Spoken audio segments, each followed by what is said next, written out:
I so fuzzy? Huh. Hi, guys. Hi. Not on OBS because I clearly have issues with it. Hi, everybody. Let's get in here. Let me know that you can see me.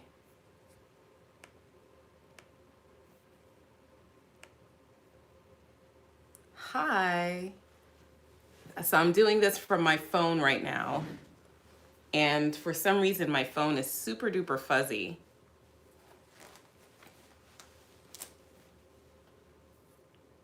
Loud and clear. Okay, that's great. That's great. Let me just do one more thing. One more thing. Let me clean you guys off, okay?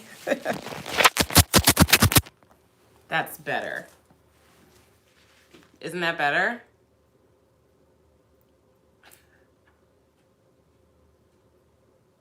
Hey, everybody. So, first of all, deep breaths.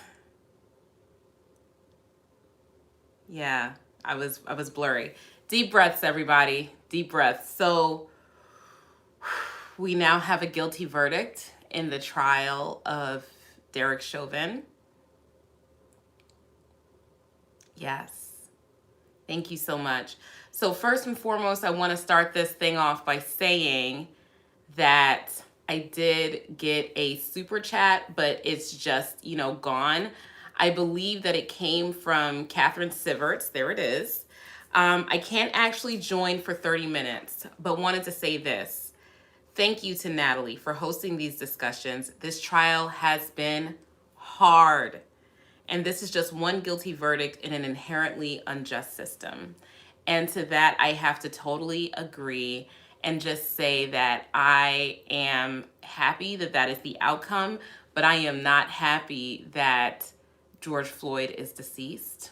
I'm not happy that there was injustice and someone losing their life and nothing can ever restore his life, but this was the right result. I've got one more super chat from Kyle F. Thank you, Kyle. $5. Thank you so much. What are your thoughts on the odds of an appeal? Okay, so do we want to talk an appeal first, or do we want to talk what does it mean that he is convicted of multiple counts of basically murder, right? What does that mean? So let's start with the odds of an appeal. So first of all, let me just tell you guys this. You have to have two things in order to have a successful appeal. Number one, you have to have a basis for an appeal. So that means that the judge ruled on something or allowed something that prejudiced the other side and was illegal in some way, and that the result should be overturned as a result of that. And then number two, you have to have that the person filing the appeal actually preserve the issue on appeal. So what do I mean by that? What I mean by that is this. Mr. Nelson had to have raised objections to anything that he thought ultimately prejudiced Mr. Chauvin and made it so that he did not receive a fair trial. Anything that Mr. Nelson did not object to cannot be raised on appeal. Mr. Nelson was very good at preserving the issues, which is raising objections on the record so that it is apparent to the appellate court, and we can guarantee there's going to be an appeal, so that it was apparent to the appellate court that Mr. Nelson took issue with it, with whatever the ruling was by the court. So here are what the different issues are for appeal. Number one, the failure of the judge to sequester the jury, which means that Mr. Nelson asked for the judge to take the jury and basically put them in hotel rooms, take away all their social media, and isolate them from the world because of all the coverage that was going on surrounding the George Floyd trial. That he asked for sequestration because he was afraid that the ongoing coverage and protesting would in some way influence the jury and make it so that Mr. Chauvin does not receive a fair and impartial trial, which is what he is supposed to receive under the Constitution. So what the court did was, instead of granting Mr. Nelson's motion to sequester, he split the baby. We talked about that. Gave basically a half measure where he said, look, we're gonna see how it goes, and if some of the jury's information leaks and there's issues with their safety, we'll deal with that. But other than that, we're going to keep the jury out. They'll be allowed to go back home, and they're just going to be told not to look at the news. Do not look at the news, right? So that's going to be his first basis for an appeal. His second basis for an appeal is going to be the multiple motions that he raised for a mistrial. There's also some trial objections that Mr. Nelson raised regarding certain words that were used, phrases that were used, witnesses that testified. But ultimately, those motions for a mistrial are what's going to determine whether or not the appellate court will overturn the verdict, and basically the case would have to go back to trial again. And just to make it clear, just because your case is overturned on appeal, does not mean that the person is found not guilty. The case isn't overturned on appeal and dismissed. The case is overturned on appeal, especially where it proceeded to a guilty verdict, and they're just remanded to a new trial. So Mr. Chauvin just gets a new trial. He gets another shot at being found not guilty. That's the result of the case being overturned on appeal at this point. So the motions for mistrial were basically arguments that Mr. Nelson raised that the state did something to prejudice the jury against his client. So there were times where Mr. Blackwell, in his rebuttal closing, said that Mr. Nelson was just telling stories, that he was just giving a version of events that was just a story and that they were not true. And Mr. Nelson said that this impugned his integrity, and you're not allowed to impugn the integrity of opposing counsel in your closing arguments. And by and large, that's true. You're not allowed to do that, but I don't think that any court would really find that what Mr. Blackwell said rose to the level of impugning the integrity of Mr. Nelson. He was simply giving a clarification on Mr. Nelson's incorrect statements of the law. So I think that he's allowed to do that.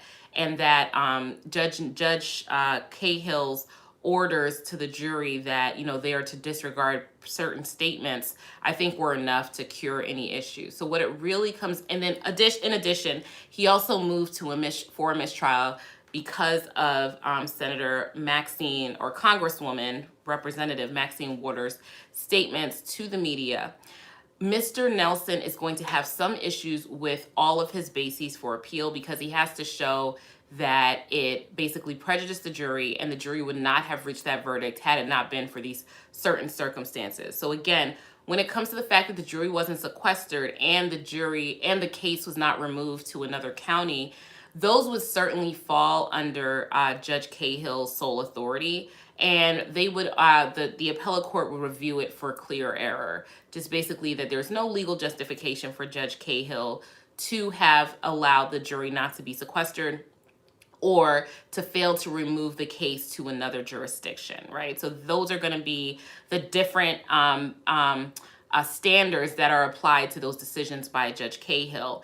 And in this particular circumstance, you would have, of course, a very easy time showing that everyone knows about this trial in Hennepin County. And then there's a good reason to remove the trial to another location because everyone knows about the trial in Hennepin County, right? But there's that additional second prong. And that second prong is going to be, is there another place you could take the case to that would make it so that Mr.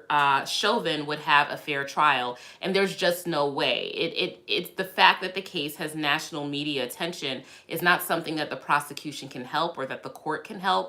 And there's nowhere that you could take the case within the state of Minnesota where it would not widely be influenced by what happened in the media and by the protests and what's already known about the case. So I think that that particular decision would not be overturned. I don't think the decision regarding Mr. Blackwell's arguments and closing argument and not admonishing Mr. Blackwell other than to say to disregard certain comments, I don't think that will be overturned on appeal because I don't think it rises to the level of prosecutorial misconduct. And that's what they have to show in order to get the case overturned on appeal. The one where I think most people are the most interested is Maxine Waters' comments to the public and to the media at the rally concerning the death of Mr. Wright. Mr. Wright was killed by the police. He was shot by a police officer, a veteran police officer, during a traffic stop when he tried to flee from the traffic stop. He had an outstanding warrant for some, silly marijuana case or something like that. He had an outstanding warrant, and they were trying to arrest him, and he attempted to flee. And she, I think apparently, I'm going to be fair here, I think she did think she was using her taser and ended up shooting him. This all happened while the trial is going on. Maxine Waters made some comments about it Maxine Waters made some comments at the rally about the George Floyd, Derek Chauvin trial. And she said that basically people should get confrontational if the verdict doesn't come out correctly. So I said in my previous live stream, I don't think she should have made those comments. I don't think that those comments were at all helpful. I think they were actually very, very harmful instead of helpful. And Judge Cahill also said that he did not like that the comments were made, but he did not grant a mistrial and said that it would probably be a better basis for an appeal. The reason for the not granting the mistrial, but again, that creates a ruling that the higher court can look at. The reason for not granting the mistrial was that the jury was told not to watch the media, and they had no information that the jury had been watching the news and had seen what Ms. Waters said. So I think that that's something the appellate courts will look at a lot closer, but unless Mr. Nelson can introduce some evidence to show that the jurors heard what Ms. Waters said after they were told not to watch the media, and that what Ms. Waters said impacted them, I don't think that they would be able to get the case overturned on appeal. So I don't think they have a very strong case for having the case overturned on appeal. Judge Cahill was largely protective of Mr. Chauvin.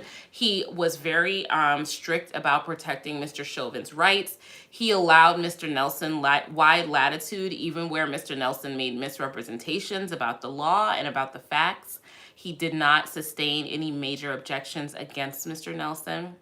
He admonished the state to remain respectful of Mr. Nelson. All of this was in order to maintain a certain level of courtroom decorum. At the beginning of the trial, if you remember, when the EMT that was on scene testified and became very snippy with Mr. Nelson, Judge Cahill, admonished her. I think that the appellate court is going to look at the totality of the case, and this case is going to be unique in that all of it is recorded on top of the record that comes from the court reporter and the transcript. And I don't think that they would overturn it on appeal. I don't think that Mr. Chauvin received an unfair trial. So that's what I think about the likelihood of being overturned on appeal. We have 624 concurrent viewers. Yes. Hello, everybody. First of all, guys, say hello to the moderators. Let's be really nice to the moderators. They are so helpful to me. They help to keep the stream flowing. There are certain ground rules that I'm going to start setting out at the beginning of each of these live streams, and we're still pretty much in the beginning. First of all, as you're coming in, make sure that you like the video. It helps the stream, and I appreciate that. Also, no curse words because YouTube flags them. We are not, and the mods are not going to be timing people out and taking them away or blocking them just because they have a different point of view. But we will be getting rid of people that disparage Mr. Floyd, disparage Mr. Chauvin. We're not going to be doing any of that. We're not going to be disparaging people based on race. Any of those type of things that are just being, prejudiced, we're not going to do that, but all opinions are welcomed here. Thank you guys. I appreciate you for coming. All right, so let me get back to these super chat questions. And I think I saw someone ask me a question. Let me try to find it.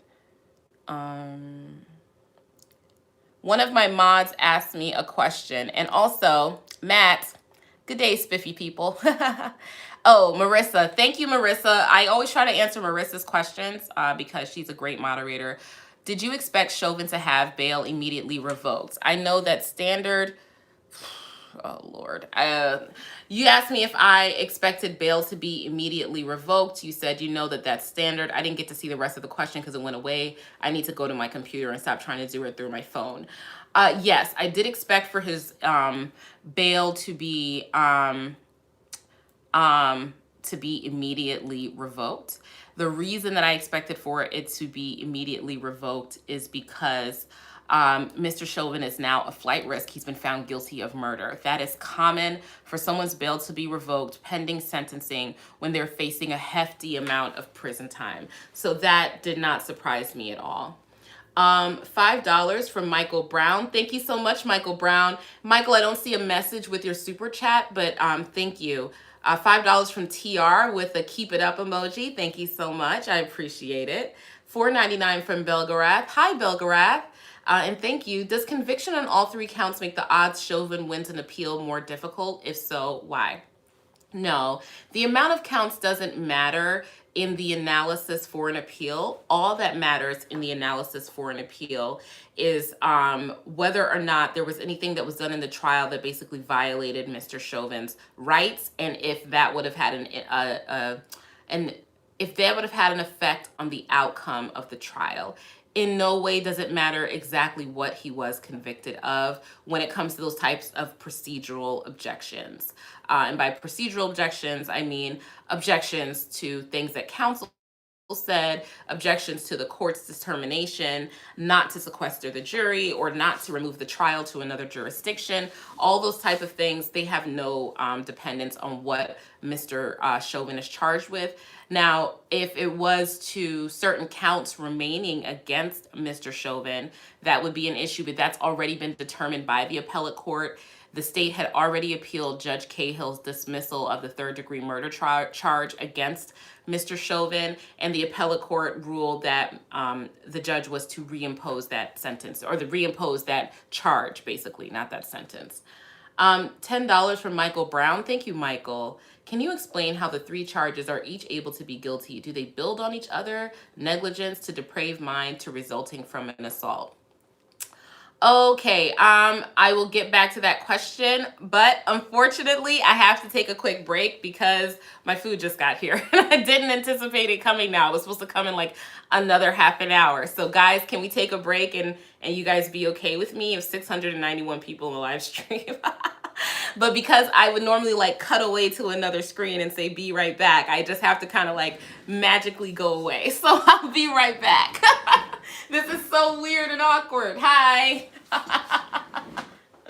I'll be right back, guys. I'll be right back. Thank you. You can leave it.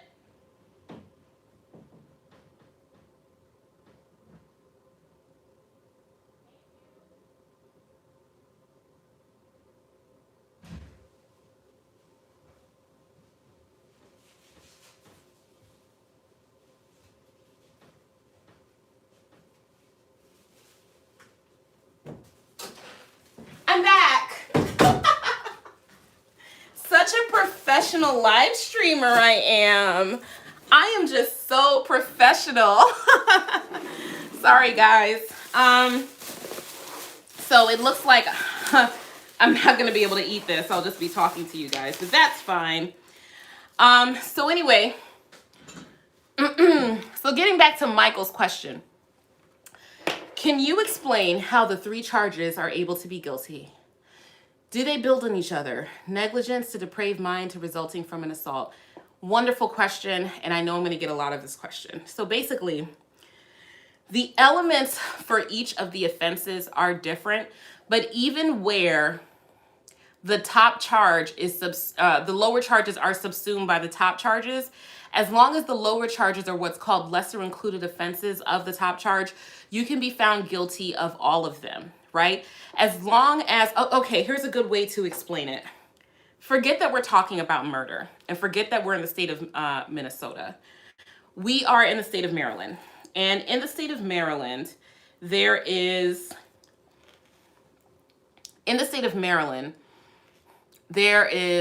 carjacking, armed carjacking, assault, and theft. Okay? Those are all 4 charges in the state of Maryland. Armed carjacking let me start from the lower one. Theft. The taking and carrying away of the property of another person with the intent to permanently deprive the person of said property. That's theft. That can be anywhere from a misdemeanor to a felony. Very common to understand charge, right? Assault.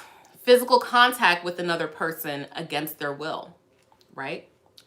Carjacking. The theft of a vehicle, theft, plus the physical assault of someone in order to obtain the control of that vehicle, right? So basically it's carjacking is assault plus theft of a vehicle, right? That equals up to carjacking. Number 4, armed carjacking, theft plus assault of a vehicle, right? Plus the use of a weapon, right? That's armed carjacking. All of those things are basically the same thing, right? But all of those things are basically the same thing. But they're all separate offenses for which a person can be guilty. They all require a combination of similar elements, but not exactly the same. And so you can be found guilty of all of those things. Conversely, if we look at the Minnesota case, the elements for each of those offenses are different. And so you can be guilty of all of those things as long as you meet the elements. So let's start with the negligence, right? Second degree manslaughter is negligent homicide. So basically committing a negligent act against another person with disregard for the risk of death that it could cause for another person, and the person ends up dying, right? So negligence just means... No, we will not be doing a mukbang. Absolutely not. I actually am going to probably put this food in the microwave. Heck no, am I going to be eating on camera.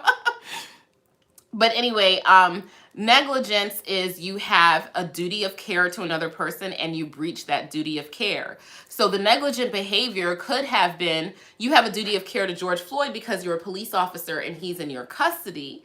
And so because of that, if you don't provide him with medical treatment when he's in need of medical treatment, and you know that that could likely seriously harm the person, that's negligent homicide, even if you didn't intend to kill the person, right? So all of those are different elements. And then in the third degree murder, it's reckless disregard for human life and acting with a depraved heart towards another person, right? Now, they don't have to show that you owed a duty of care like you do in the negligent homicide for the second degree manslaughter, but they do have to show that you acted with reckless disregard for human life and that you had a depraved heart.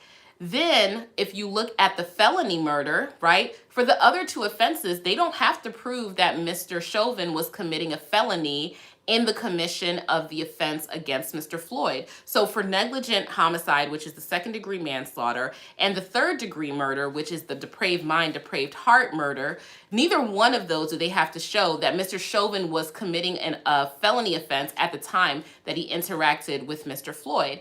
Instead, Mr. Floyd could have been doing something, Mr. Chauvin could have been doing something that was not a felony at the time that he was interacting with Mr. Floyd. And because he acted with a depraved heart or with negligent intent, he is guilty of either manslaughter or third degree murder. However, it elevates to the level of second degree murder because there is the added element that Mr. Chauvin was committing a third degree assault, and that third degree assault is a felony that can form the predicate for felony murder. So that's why he can be charged with all 3 of those offenses. Each of them, even though yes, they ultimately do equal up to murder, they all require a different element than what the other ones require in some way, shape, or form. And The theories are not contradictory to one another, and it's why I believe that the prosecution did not charge Mr. Chauvin with first-degree murder. Even though I think that they had probable cause for first-degree murder, it would have contradicted the other charges, because the second-degree unintentional murder did not require that there was an intent to kill. The third-degree depraved heart murder did not require that there was an intent to kill. However, there had to be an intent to kill as far as first degree murder is concerned, right? It had to be an intent to kill someone. And because they did not have to prove that element, that's why I think it was easier for them to prove the other three. But had they had to prove first degree murder, that would have been contradictory in the mind of the jury. And I think that they're legally able to charge it, but it's just harder for people to wrap their minds around. How could you get me to say it's intentional in one charge but unintentional in another? In that case, I think that if they had charged first degree murder and second degree unintentional, first degree is the premeditated, and second degree unintentional, what they would have ended up with is the jury having to make a decision between, is it intent, is it not intent? Did he mean to cause the death? Did he not mean to cause the death? They cut out the middleman there and they just went with the second degree unintentional. Thank you so much for that question. Miss Opinionated with the $5 super chat. Hey, Miss Opinionated. Does the jury get post-trial counseling or therapy from the state? Drink some water. I think first responders' testimony weighed heavily on the jury. I think it did too. So here, so first of all, no, they don't get mental health treatment. I think that they deserve it. I think that that's a great question and something that the courts should definitely look into.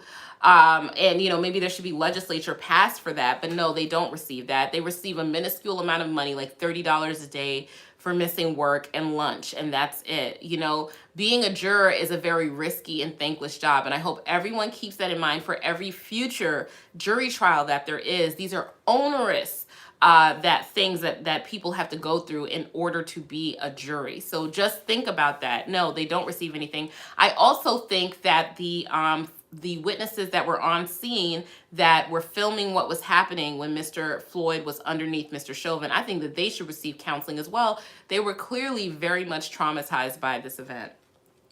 I have a Canadian $5 from Empress Poobah. Thank you very much. I appreciate you. Hey, Mark. Thank you so much for coming in and being a moderator. I really appreciate you. And again, guys, make sure you thank the moderators on your way in, and make sure you like the video on the way in. We have 795 concurrent viewers, which is absolutely awesome. Thank you so much. $5 super chat from Christine Green. Love your channel. Will the prosecution be able to bring up his discipline record from the police department in sentencing? Yes. So sentencing is a lot more open than a trial is, right? It's a lot more open than a trial is. And they can, because he's a police officer, he's not going to have a criminal record. And it won't go into the criminal sentencing guidelines. So I did look at the criminal sentencing guidelines, and I believe that his guidelines is 10 years to 15 years, the middle of the guidelines being 12 years. Because he has no record and the offense is very serious. So that's how they wind up there. And so they won't be able to up his guidelines because of it, but they will be able to ask the judge to either go to the higher end of the guidelines or over the guidelines for several reasons. Number one would be any particular vulnerability of the victim. That could be one reason for the judge to depart from the sentencing guidelines. Another would be the particular depravity with which someone committed an offense. Another would be whether or not a person was on parole or probation at the time that the offense was committed. How much of a criminal record did they have? All these things can be aggravating factors in determining if the judge should go over the guidelines or not. Here, I don't predict Judge Cahill going over the sentencing guidelines. I really don't predict that. I would more see him going either to the higher end or the middle of the guidelines. Because again, Judge Cahill is very protective of the defense here, and so I don't think so. I don't think he would. D2 Clanette, thank you very much for the super chat, $5 super chat. Wish George Floyd was alive. He is with all of us in spirit. Justice was served. No, it can't bring him back. Godspeed. Prayers for him and his family. Thank you for that sentiment. I think that's a very kind sentiment. Yeah, I think I'd have to agree with you. Empress Poobah, $5 Canadian. How does a new trial help him at this point? Well, it doesn't really, right? And just because a case is overturned on appeal and you get a new trial doesn't mean that you'll be found not guilty. The thing that people kept saying about, oh, there's reasonable doubt, this and this and that and that and this. That's the highest standard that we have in our court. But about 80 to 90% of people that go to trial, lose their trial. So the odds are actually against the defendant. And the odds remain against the defendant at the second trial. The odds are going to be exactly the same. They're going to be very, low that the defendant is found not guilty. That is more rare where the defendant is found not guilty. However, as defense strategy, you hope for witnesses to die. You hope for witnesses to move away, to not want to come to court, to be unavailable. But a lot of that witness testimony, even if those witnesses go away and don't want to come to court, because they were sworn under oath and they were subject to cross-examination, their same exact testimony, unless it was a part of objected to testimony, their same exact testimony would come in against Mr. Chauvin at a second trial.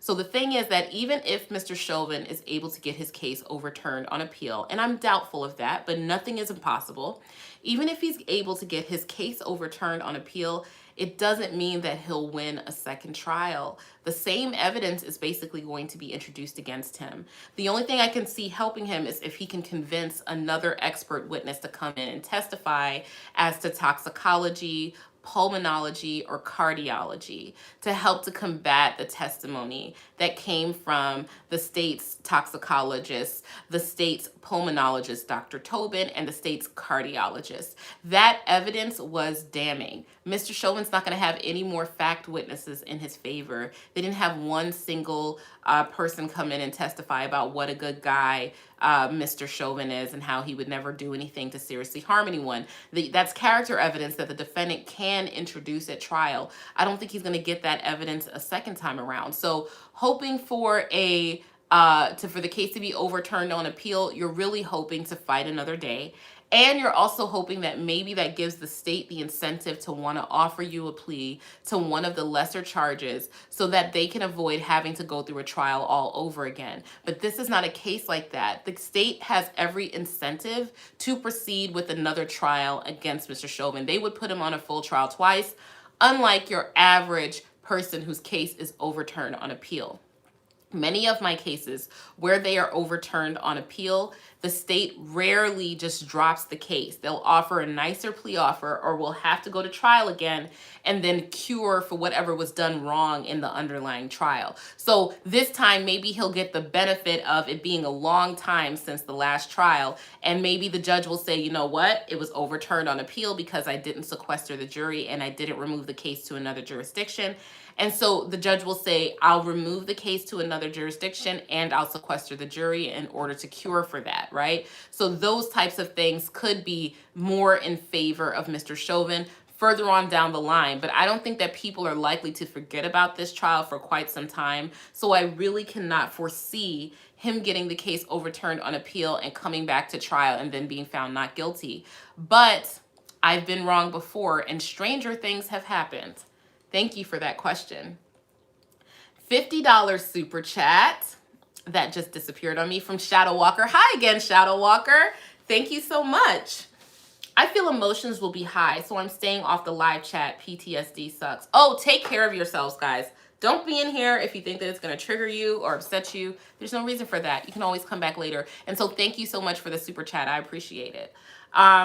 But we'll be listening in. Please remind everyone to be kind. Challenge ideas respectfully. We are humans and deserve respect. Natalie, I think you epitomized this. Thank you. Thank you, Shadow Walker. Yeah, we can all have differing opinions here, people. There is no reason to be disrespectful to one another. We can all treat each other with the utmost respect.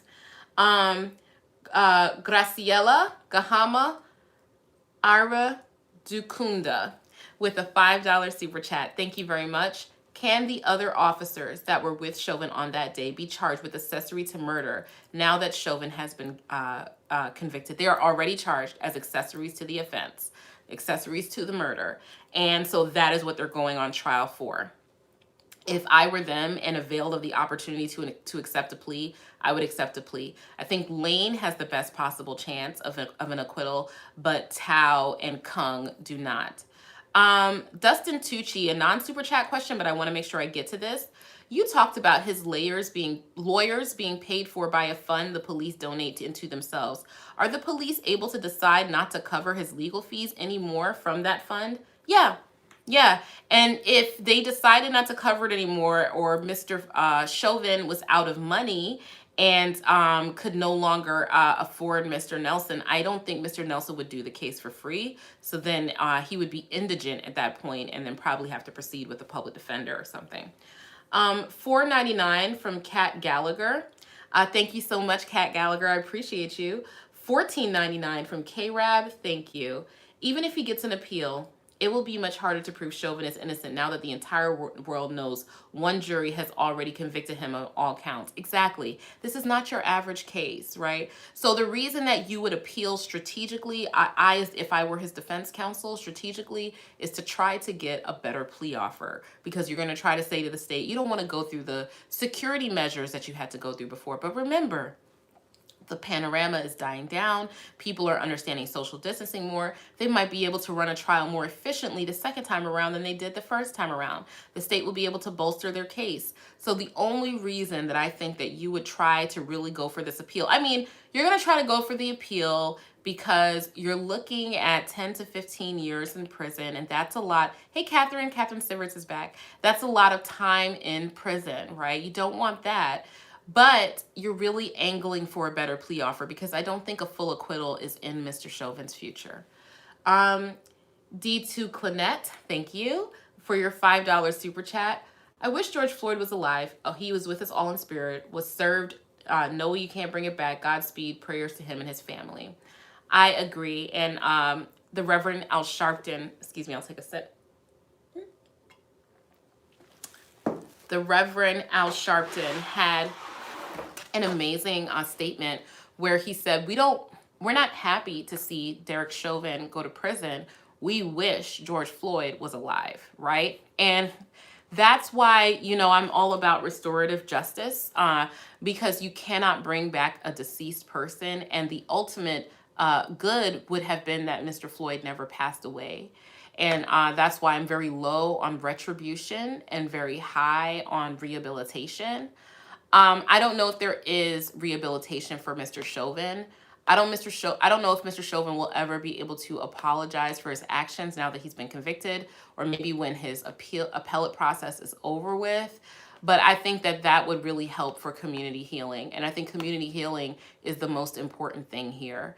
And there needs to be real justice done in the legislature around police brutality and police violence, so that we can reform the policing system. Grim Grayson with a $10 super chat. Thank you very much, Grim. I absolutely love your channel. Thank you for sharing your wisdom and knowledge with us. Grim, thank you so much for coming. I appreciate it. Guys, we have 894 people in the live stream. Welcome. Thank you so much for coming. Please make sure that you like the video on your way in. I know that it's hard because most people can't stick around the entire live stream. Now we have 901. Most people can't stick around the entire live stream. So if you just do it as you're coming in, it really does help the stream to spread. I appreciate you. Twixie Shores, $5 super chat. Thank you. What are the criteria to be sentenced consecutively versus concurrently, and how is Chauvin likely to be sentenced? So again, Mr. Chauvin is likely to be sentenced within the guidelines. And there's this rule called, so generally,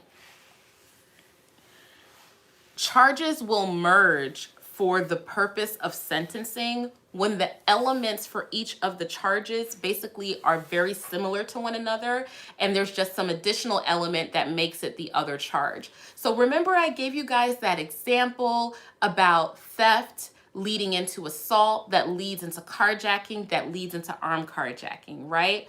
for the purposes of sentencing, because in order to prove armed carjacking, you have to prove theft and you have to prove assault, right? And you have to prove carjacking. All of those would what's called merge for the purposes of sentencing, which means that you would only be sentenced as to the guidelines on as to the higher counts. But let's say that you're also charged with the possession of the weapon. By and large, for the armed carjacking, by and large, in most states, the possession of the weapon, because it's an aggravating circumstance, is seen as a non-mergeable offense and will therefore be run consecutively, meaning on top of the sentence for all the other charges. Let's say that a person is alleged to have committed an assault, committed a robbery. These are all the same things.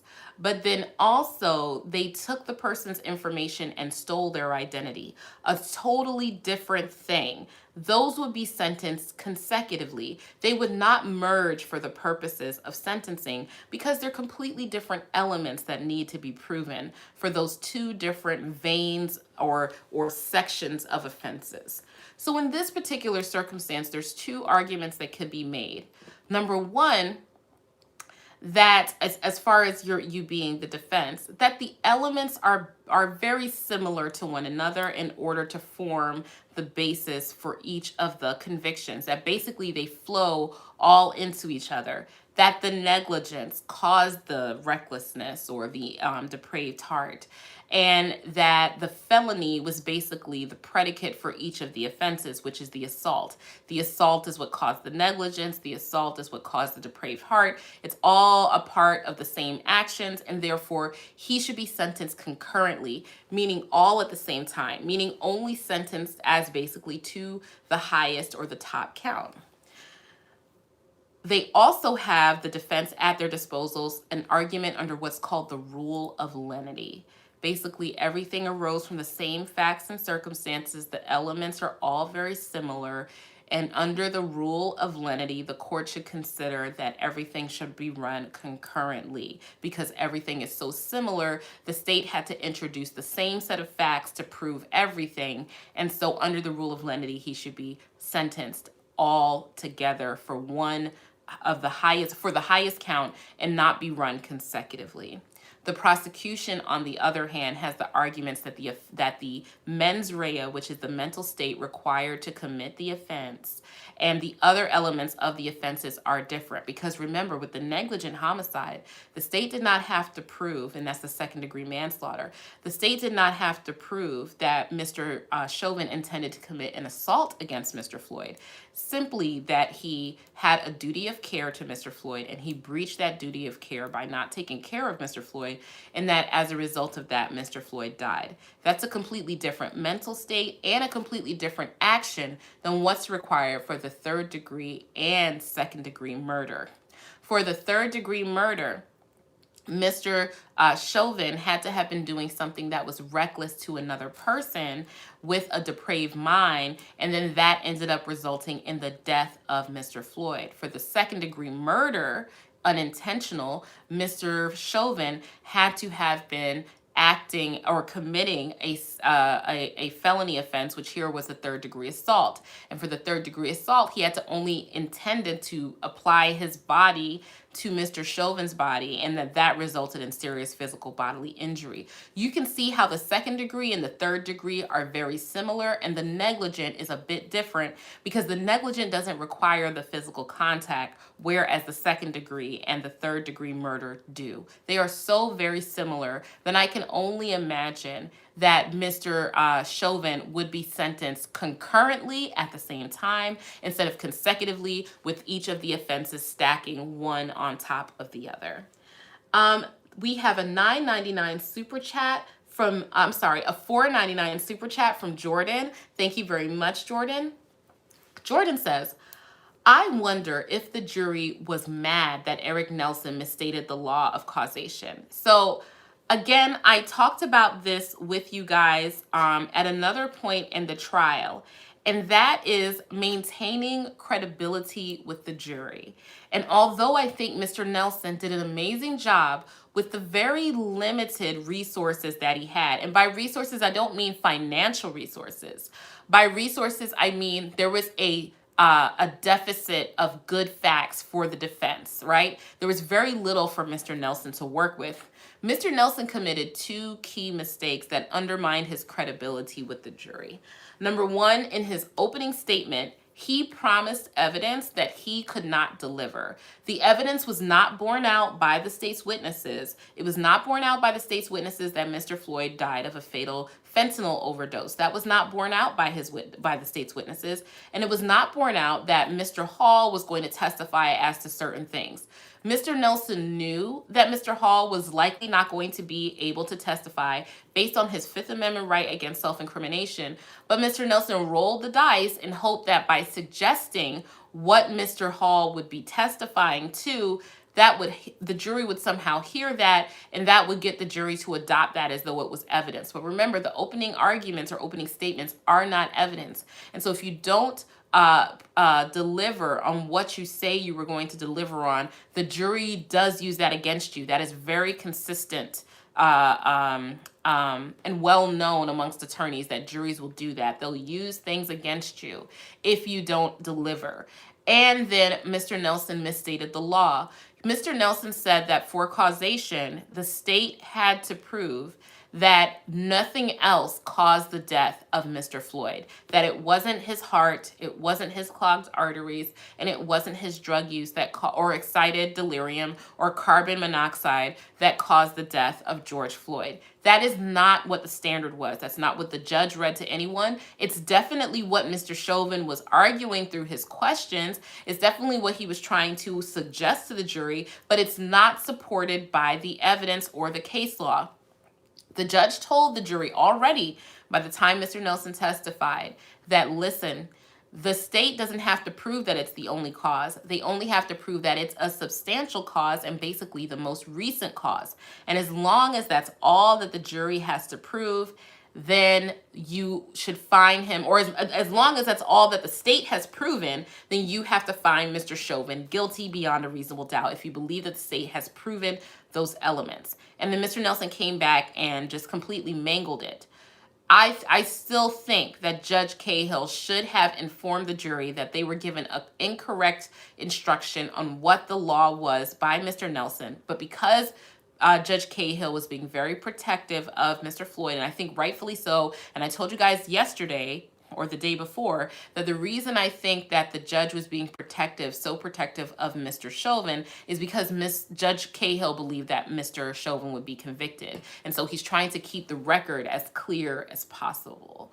Either way, the jury gets the jury instructions back in the deliberation room, and they will be able to see that what Mr. Nelson said is not true. If they don't trust the attorney, they're not going to trust the client, and they're likely to convict. So even though that wasn't a major factor, as a practice point as counsel, it is important to appear as trustworthy as possible with your jury in order to try to maintain the integrity of your case and the integrity of how the jury looks at you as counsel. $9.99 from Bellagrath. Thank you very much. Can the judge consider Chauvin's previous misconduct and disciplinary action when sentencing him? The state can bring it up, and the defense can move to preclude it because they're not criminal offenses or anything like that. But basically, in sentencing, the courts are given wide latitude to consider many things. Another thing to consider is that the sentencing guidelines are simply advisory on the court. Sentencing guidelines are usually put forth by some type of commission that's usually not elected officials, and they'll just basically say, we think that this is the type of sentence that a person with this type of record should get for this type of crime. The judge is free to impose any sentence as long as it's not over the maximum possible sentence. So the judge has wide latitude to consider many things. Nick says, will he get sentenced for each charge? And thank you for the $5 super chat, Nick. I appreciate you. I think that the state will make an argument to sentence Mr. Chauvin for each charge consecutively. And I think because the charges are so similar in what the state had to prove as far as the actus reus, which is the bad behavior by the defendant, right? And the mens rea is the bad mindset by the defendant, right? As far as the actus reus is concerned, there were very similar things that the state had to prove that Mr. Chauvin did that formed the basis for the charges. And so I think that under the rule of lenity, the judge will sentence him concurrently and not consecutively for all the charges. I'm just going to pull up right here. Sorry. I'm just going to pull one thing up for you guys as far as consecutive sentencing in Minnesota.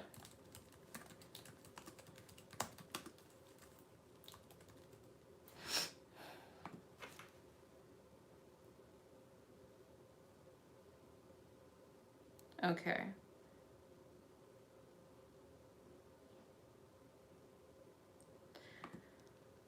So there are certain situations in which the Minnesota courts have to impose consecutive sentences. And those are like in the transportation article. So let me see for the criminal article.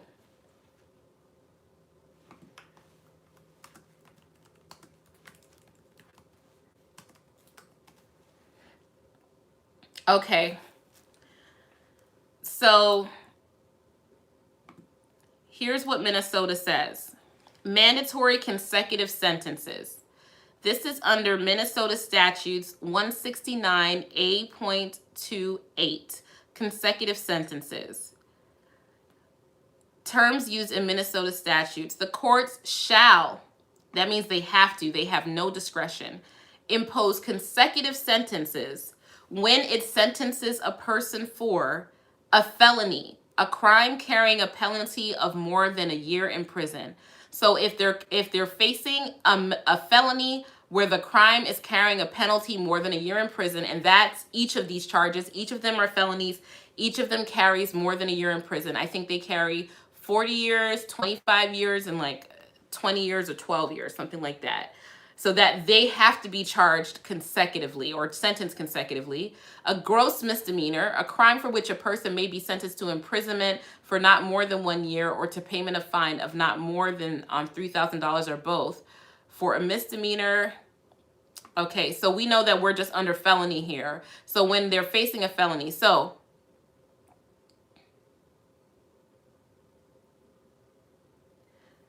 when you're facing a felony, you shall receive a consecutive sentence.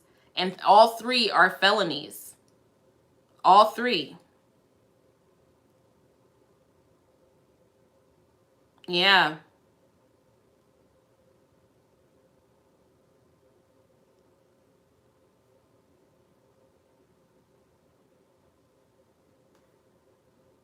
So I think he has to be sentenced consecutively. But I think under the rule of lenity,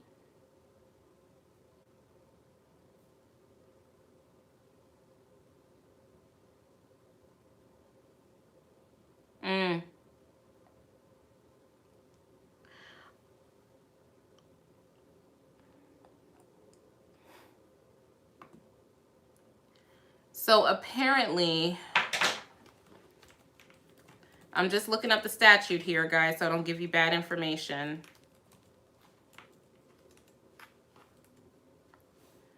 Under Minnesota sentencing guidelines, for a person with no criminal history, each murder charge carries a presumptive 12.5-year sentence. That's true of third-degree murder, too. The prosecution had said it would seek enhancement, and it would be up to the judge. They're going to seek more than 12.5 years. Most people in Minnesota serve 2/3 of their sentences in jail and the remainder on parole. Chauvin could walk free in 8 to 10 years, even if convicted of the most serious charge. Okay, so that should help you guys. 12.5 years. He's facing 12.5 years, but the state is asking for more than the 12.5 years. but he would be able to serve 2/3 of that sentence, which is 8 to 10 years, before he's eligible for parole. For us, for a crime of violence in Maryland, you have to serve half of the sentence before you're eligible for parole. Thank you for that question, Nick. I had to look that up. Matthew Kirshner with the $4.99 super chat coming through. Thank you, Matthew. Off topic, my 5-year-old son looks at my phone and said, "You're so pretty." Oh, that's so nice. Thank you so much. Sean Laughlin, $5 super chat. What are the Blakely factors?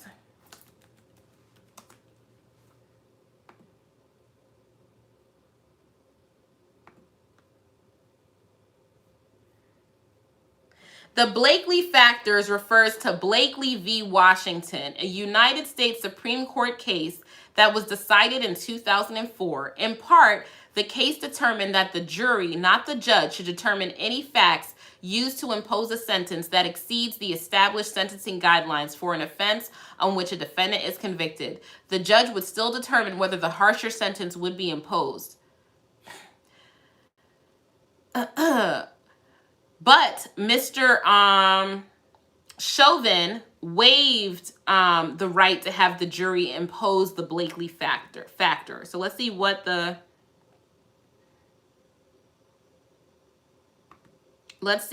Blakely factors actually are.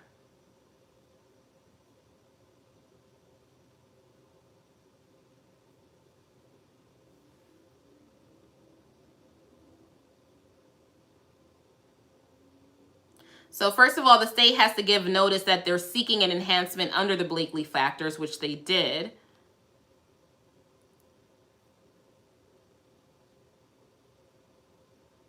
Probation offenses. Okay. What are the Blakely factors, guys?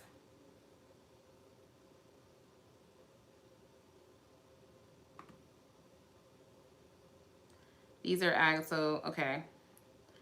Any fact other than a prior conviction that increases a defendant's sentence beyond the prescribed statutory maximum must be found by a jury beyond a reasonable doubt or admitted to by the defendant.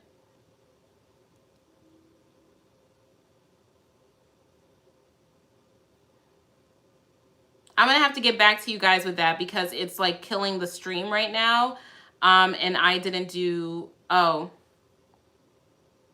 Here we go.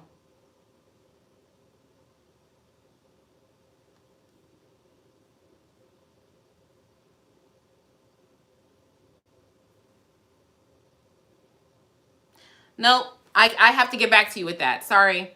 £5 from Graham Nicholson. Thank you very much. You touched upon why they didn't push for murder 1. Do you feel that was the correct decision in this case? I am not happy that that was the correct decision because I do think that Derek Chauvin is guilty of first-degree murder. I think that it converted into 244.10 Minnesota. Thank you. I think that it does convert into first-degree murder because he was on top of him for so long. But having to prove intent, I think, would have been too difficult and might have resulted in a hung jury. So I think it was the right thing to do. It was the most strategic thing to do. Tejas Afterwork, thank you very much, Tejas. $5 Canadian super chat. Thank you. Hello, Canada. I love your channel. I found you a month ago. What do you think the chances of Chauvin's accomplices being convicted? Thank you very much, Tejas. Thank you for coming aboard. So I think that Tao and Kung are facing the most chance of being convicted, and the only one with a really good chance of being exonerated or being found not or acquitted is Lane. I think Lane has the best chance at an exoneration because he's the one that said maybe we should move him to his side. He's the one that said there wasn't a pulse, and he's the one that got off of Mr. Floyd the soonest. I don't know necessarily if a jury will reward him for that, but he just seemed to be the most like actually trying to care about Mr. Floyd at some point. B8276, $10 super chat. Thank you. I'm a white male, support law enforcement, and pretty far to the right. But watching the body cam made me cry. This was tragic. I'm so glad he was convicted. Thank you for covering this for us, Natalie. Thank you, B8276. Yeah, I've told you guys before, a lot of my friends are law enforcement. I'm friends with law enforcement, especially from when I used to live on the Eastern Shore of Maryland. And a lot of them did not like that video. And in full candor, I had never watched the entire video until the trial. I had only seen little bits and pieces, and the video is very upsetting. And I don't think that that is the standard of policing. And I think every law enforcement officer that came in and testified let you know that that is not the standard of policing. Can this verdict change the bond for the others, as now they could be considered more of a flight risk? I mean, it could, but I don't think it should, because I think bond conditions should be changed based on getting worse facts or better facts in the underlying case, or the defendant has done something to make them seem like they're more of a flight risk. And I don't think either of them have done anything that would warrant their bonds being revoked. I don't think their bond should be revoked. Risk Disabled Writer, $4.99 super chat. Thank you very much. If he gets a trial, will he be in prison or jail, or will he be able to bond out or bail out? The judge will make a new determination on whether or not, if his case is overturned on appeal, on whether or not to hold him without bond. There's also something There's also something called an appeal bond, where if someone files an appeal, the court can grant them a bond to be out while their appeal is pending. So that's something to consider as well. But normally, Mr. Nelson would not file the appeal until after sentencing is done. And the judge could, at the end of sentencing, say, Mr. Nelson, would you like to make a motion as to an appeal bond? And Mr. Nelson could do that. So that's something to be more looking out for. I think at a second trial, he would probably get the same $1 million bond that he got in the first trial, because he didn't do anything to violate his bond conditions while he was awaiting his trial. So it would show that he is not a flight risk, and even after a conviction, he didn't take off and he didn't go anywhere. On the other hand, if there is no appeal bond, he won't be out on bond. He'll be serving his sentence awaiting the appeal, right? Unless the case is granted for a new trial. Then once a new trial is granted, yes, I think he'll likely get a bond. $5 from Catherine Siverts. Hi, Catherine. Welcome back. Do you think this verdict will change policing or prosecution of police in the U.S.? I think that it would have made things worse had he not been convicted. I think it would have made us backslide. I think this is one step, and it's not enough towards changing policing in the United States. But it was a necessary step. It's just not sufficient. $4.99 super chat from Devlin Islandfeld. Thank you very much. I appreciate you. Thanks for covering the hard topics, but in a way that's not overly biased. Keep up the good work. Also, stay hydrated. Thank you. Matter of fact, excuse me. That's when I'm not eating food on here. Y'all not seeing food go into my gob, but I do need my water. I do.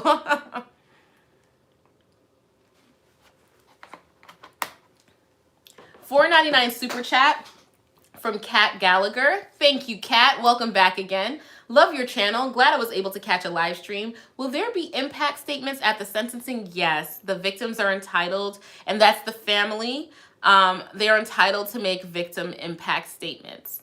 And it used to be that they can't opine on the type of sentence that they think the defendant should get, but courts have been allowing them to do that more and more. So we'll see. That will be very impactful, because I found Felonious Floyd, Mr. George Floyd's brother's testimony, to be quite impactful. $5 from Catherine McNeely. Thank you, Catherine. How would you rate the performance of the defense attorneys and prosecutors? I'm so glad for the verdict, but curious on your thoughts of the teams. Yeah, so I have opinions as to each of them. I think that the VIP attorneys were Mr. Schleicher and Jerry Blackwell. I think Jerry Blackwell would be MVP. And I think that Mr. Schleicher was right underneath him, and only because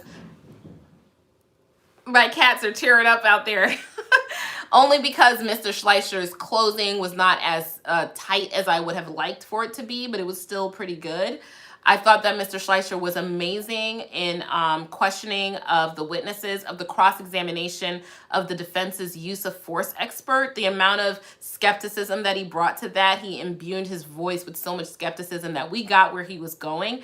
His voir dire and jury selection was amazing. Clearly, he's very good at jury selection.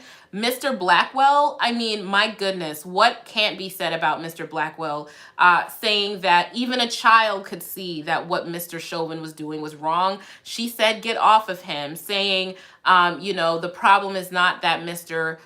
Floyd's heart was too big. It was that Mr. Chauvin's heart was too small. He just, he didn't get up. He didn't get let up.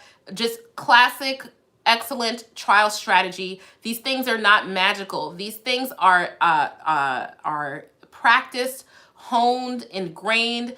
The practice of law is an art form, as well as in sometimes a science. And Mr. Blackwell understood both the science and the art of the practice of law.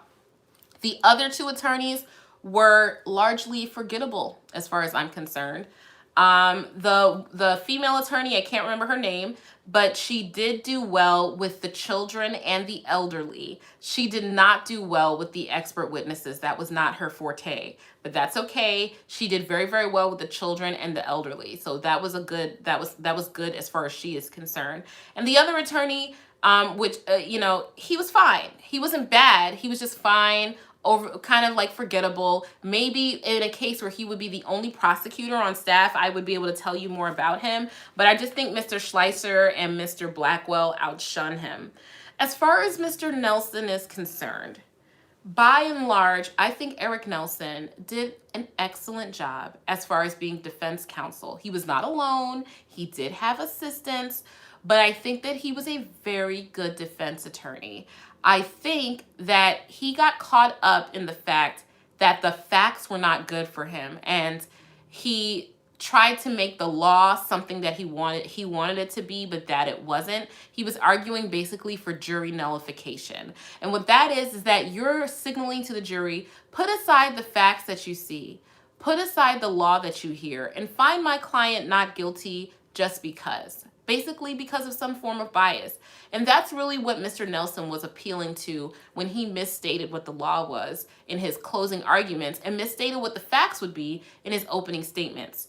And I cautioned at the very beginning when I started talking about the trial, you have to be careful not to overpromise to the jury. And I think that's where Mr. Nelson went afoul in his trial. But I don't care who you are. I don't think Johnny Cochran could have won this trial. I don't think anyone could have won this trial for Mr. Chauvin because we all saw what happened with our own eyes. We're all more savvy than we used to be at the time of Rodney King. Times are changing.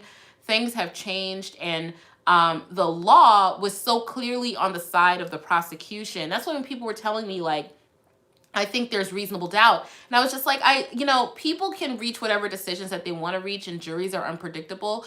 But I don't see the reasonable doubt when you look at what the actual legal factors are. When you look at the fact that they didn't have to prove intent. They didn't have to prove the intent to kill. They simply had to prove the intent to cause to apply physical force to Mr.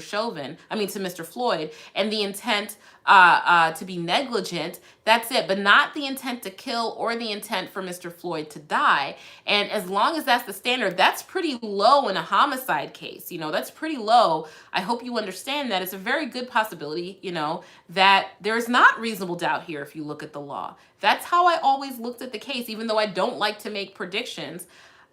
And so what Mr. Nelson was appealing to were the people that were willing to put aside the law and say reasonable doubt just because they needed some other story to justify the murder that they saw with their own eyes.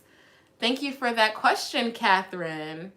That's how I would rate the performances. So I would say, if I'm going to rate them, let's say A to F, right? I would give Mr. Schleicher an A-. I would give Mr. Blackwell an A+. I would give the other male attorney a B-. I would give the female attorney a C. And I would give Mr. Nelson a B. I would give him a B. I think he did a good job with what he had. I just had one really serious issue with him. Otherwise, I would have given him an A. Because, you know, when I judge mock trial and moot court sometimes for students. When I judge it, it's not on what the outcome is and what the facts are, because you can't do anything with the facts. You can't stop the facts being from what they are, right? I judge you based on your courtroom demeanor, on the salience of your arguments, on how you ask the questions, on how you know the evidence that's before you. That's how I judge you. So if I'm going to judge them like it's a mock trial and the outcome really doesn't matter, I think Mr. Nelson's a solid B. He just made he would be an A+ had it not been for the misstatement of the law. I hope that makes sense. Kelly Smith with the $5 super chat. Thank you very much. How could they do the second degree when he was charged with the felony assault? I'd assume they'd have to be charged with that felony. Can you explain? Let me reread your question so I make sure I understand it. How could they do the second degree when he wasn't charged? Oh, he wasn't charged with the felony assault. I'd assume they'd have to be charged with that felony. Can you explain? So the felony is a lesser included offense of the second degree unintentional murder. So they don't have to charge it, even though it's a lesser included. But they could have asked for the jury to be instructed on it in case they were concerned that the assault is all that they could prove and not the higher level to the murder. So it's a very technical answer. The technical answer is that because it's a lesser included offense, they didn't have to actually charge it. It is subsumed in the offense itself. But in some places, they will charge it to ensure that they get a conviction on something. In fact, my husband's also an attorney, for those of you who don't know. My husband and I were discussing it before the jury instructions were decided, and he was thinking that Mr. Nelson was going to request that the jury be instructed on the lesser included offense of felony assault, right? Of third degree assault, the underlying felony, so that the jury could have something else to find Mr. Chauvin guilty of other than second degree unintentional murder. And I thought, I don't think he's going to do that because he doesn't want his client found guilty of anything. But sometimes if you give them the option to find them guilty of something lesser and the jury doesn't want to do a full conviction, but they don't want to let your client off the hook, they'll find them guilty of the lesser offense. But that, I don't think, was the case here. I think the jury was going to go all or nothing. Thank you for that question. Hey, Kenneth. Hey. My best friend's husband's in here with the super chat. Thank you so much. Thank you. Let me go back. I've got a $5 super chat from Sean Kennedy. Hey, Sean, nice to see you again. Thank you for the super chat. Such a tragedy that the verdict was seen as a victory for justice. In a more just nation, void of white supremacy, this case wouldn't be controversial. You know, and that's it, right? The case shouldn't be controversial because we all saw it. We all saw what happened. There really, you know, there should have been a trial, you know, because Mr. Chauvin has the right to one. There should have been a fair trial. All the evidence should have been put before the jury. Exactly what happened here should have happened here. But it shouldn't have been this nail-biting fear that even I had that we just don't know. I mean, I thought Rodney King was a slam dunk. I was a lot younger then. I didn't understand as much about the law. There could be situations about that case that I still don't understand now and need to look at now that I'm an attorney. But, you know, with Rodney King, everyone thought they knew what was going to happen. You know, with O.J. Simpson, everyone thought they knew what's going to happen. So with everything that's going on, you know, it's just like no one knows what could happen. And for something that was so plain to see, you would think that we would all be pretty sure, oh, there's going to be a conviction here, right? But we just couldn't be because of the history of, you know, how we treat police brutality in this country. Belgarath, $4.99 super chat. Thank you very much, Belgarath. I'm sorry. Oh, yeah, someone said something to Pandora. Just like everybody stay chill. And, you know, if you have a different opinion from me, that's totally fine. If you're upset about the verdict, that's totally fine. Just no need to use, like, bad language or anything like that towards one another or insult anyone. We are not insulting Derek Chauvin. We are not insulting George Floyd. We're not insulting Mr. Nelson. We're just talking about an analysis of the case. We are going to maintain dignity while we are discussing this case.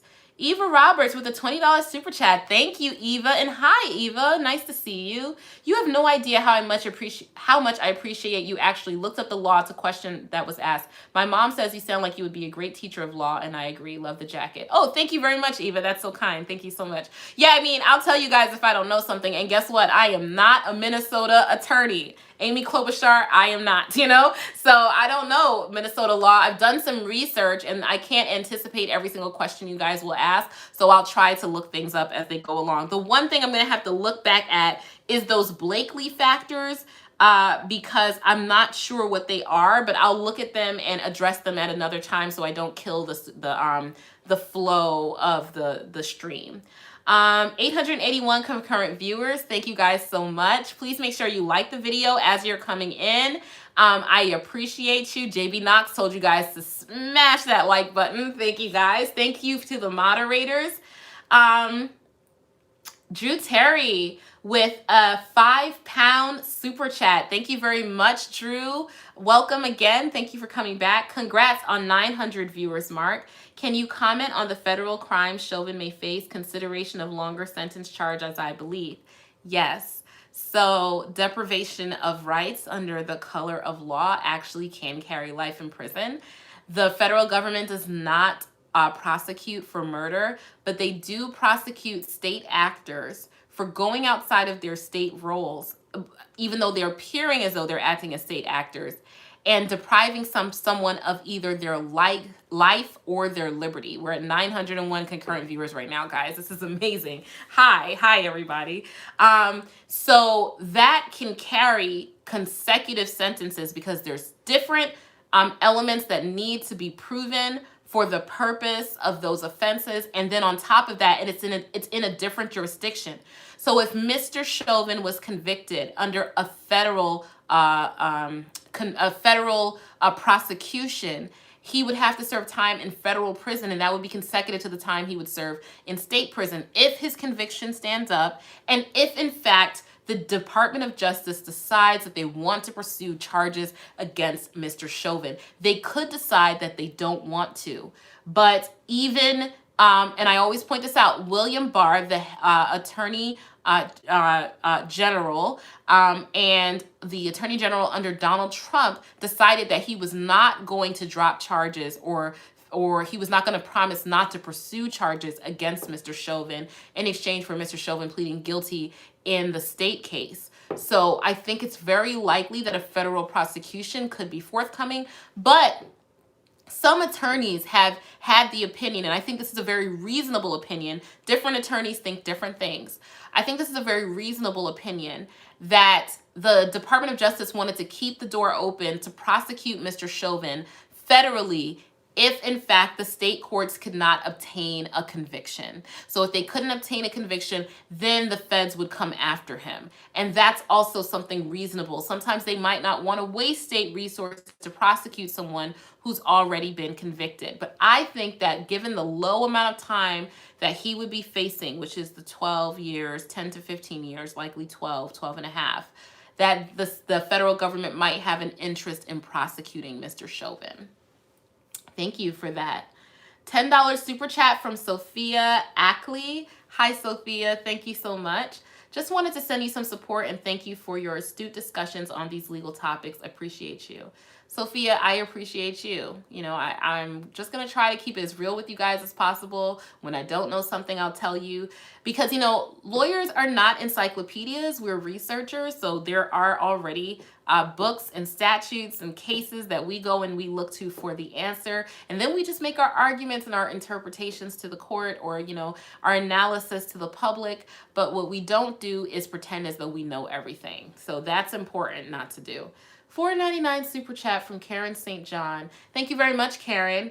Did you hear Columbus cops shot and killed a 15-year-old girl just after the verdict? Apparently, she was the one who called them for help. Oh, no, I didn't hear that, Karen. No. Oh, my goodness. I'll do some research on that. Let me... Let me do some research on that, and that could probably be a video that I do. I still haven't done one about Mr. Wright, the 20-year-old who was killed in Brooklyn City, Wisconsin. I'm sorry, Brooklyn City, Minnesota, because I actually have another video that I want to compare it to a traffic stop that happened right after that, where a man was stopped by the police and he took off dragging a police officer and he wasn't shot. So I wanted to show kind of the hypocrisy in those situations. And I think I need some mental space in order to look into this case, but that is very, very sad. Not a 15-year-old girl. My God, that's so sad. Thank you for the super chat, Karen. So I have is an A for Australian money, like Australian money, A, $5. I'm going to assume Australian. You guys will tell me. $5 from Bernie Zarsoff. Hi, Bernie. Thank you very much. Thank you for your coverage of this trial. Been fascinated watching from Australia. You are awesome. You already told, I should have read the super chat first. Thank you. Thank you. I appreciate you. Hello, Australia. I will not do a corny Australian accent. Here's to you. What is it with the desire when you hear the word Australia? Think about Australia. Talk to someone who's Australia. Does anyone else have the desire to speak in an Australian accent when you think about Australia? How embarrassing is that I do that? Like, I have to suppress it. I want to speak with an Australian accent so bad right now.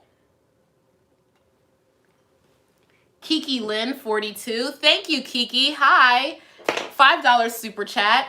I just wanted to say thank you for your presentation of popular topics with some legal education. I work in criminal defense, and it's awesome to see. Oh, thank you so much. Thank you so much for coming. Sinister Minister with the $2 super chat and the amazing, like, lemony looking emoji. Thank you so much, Sinister Minister. Welcome. Hello again. $4.99 super chat from Christopher RBC. Hi, Christopher. Hi. Racists are all claiming the jury was just scared of the mobs and so was the court. Does that have any merit in your opinion? Good day for USA. No, I don't think that has any merit. I think that that's just a case of sour grapes. That if the jury had come out with a guilty verdict or been hung, they would have praised Judge Chauvin. Maybe Judge Nelson is in his future. I don't know. They would have praised Judge Cahill. They would have praised Judge Cahill because remember in the beginning when they thought that Judge Cahill was super defense friendly, especially when he dropped the third-degree murder charge, you know, the conservatives loved him.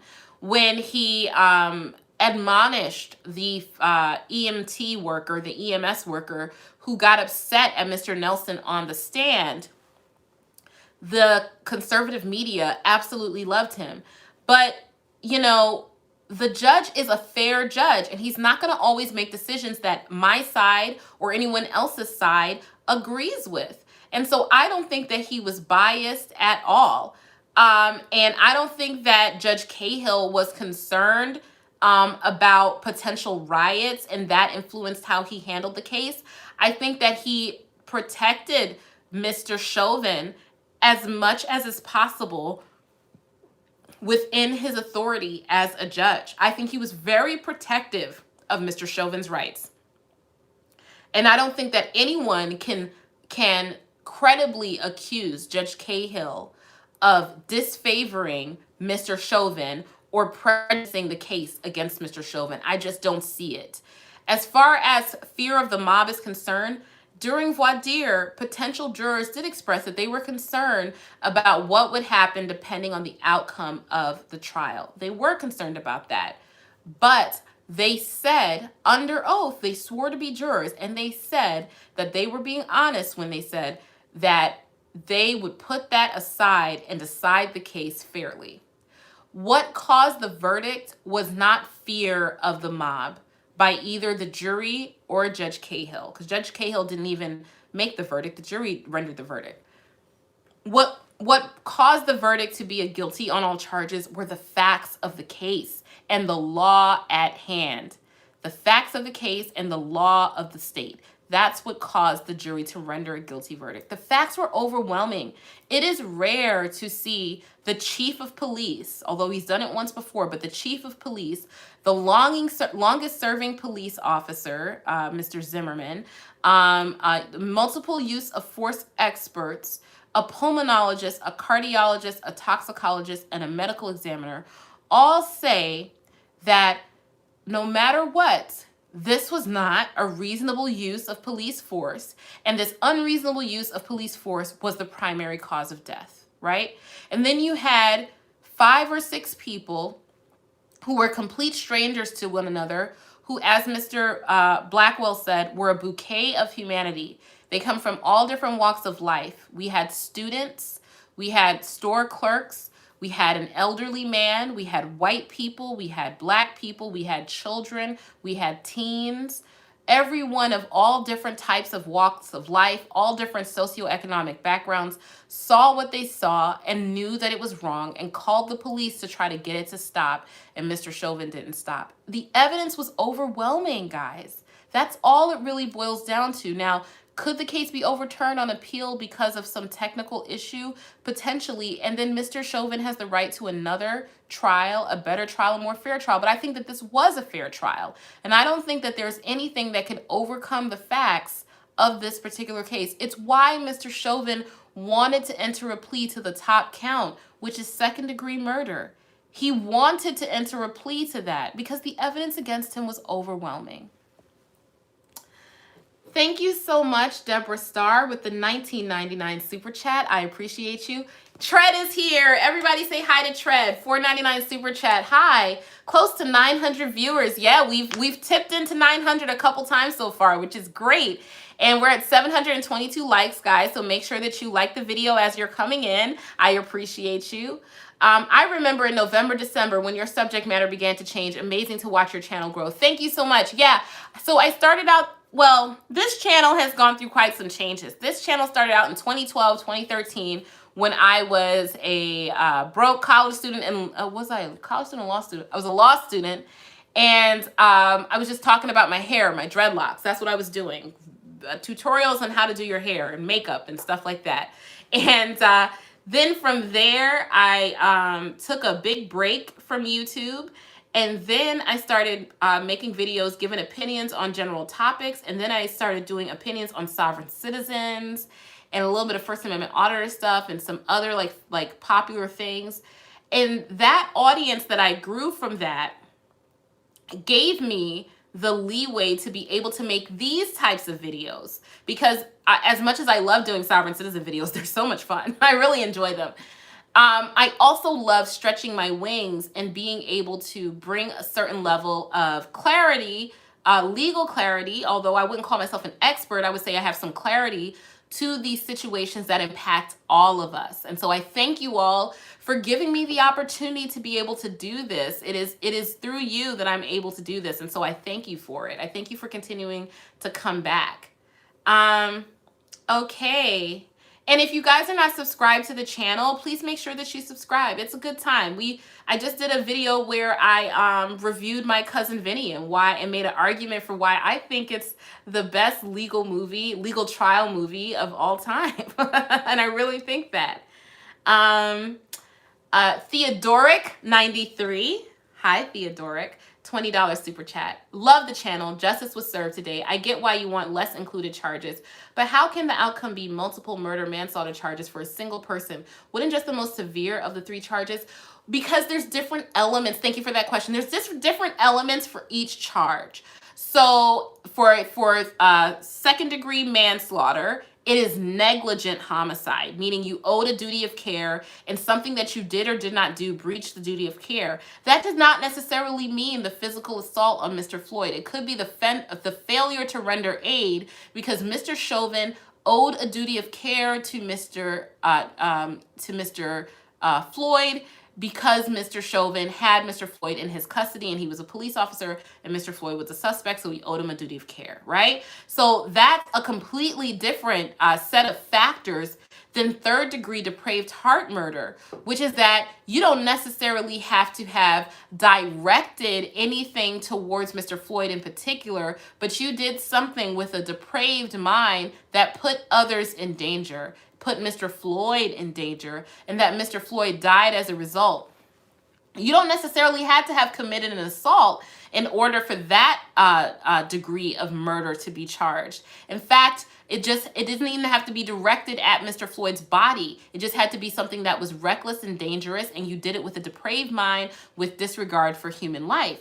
On the other hand, with second degree unintentional murder, you had to have intended to have committed an assault. So without an assault being present, second degree or some other felony being present, second degree unintentional murder never could have been proven. So they're all different elements that need to be proven for each of them. And that's why you can be found guilty of different degrees of murder. One separate circumstance where I think if he was charged with that crime, he could not have been found guilty of every single offense is if he was charged with first degree murder, because that contemplates that the person is found guilty of malice aforethought, which is basically what we think of as premeditated murder. You had the chance to stop, you didn't stop, you continued to do the thing, you intended for the person to die, and you kept doing the thing that caused the person to die, right? That's one of the ways you can prove first degree murder.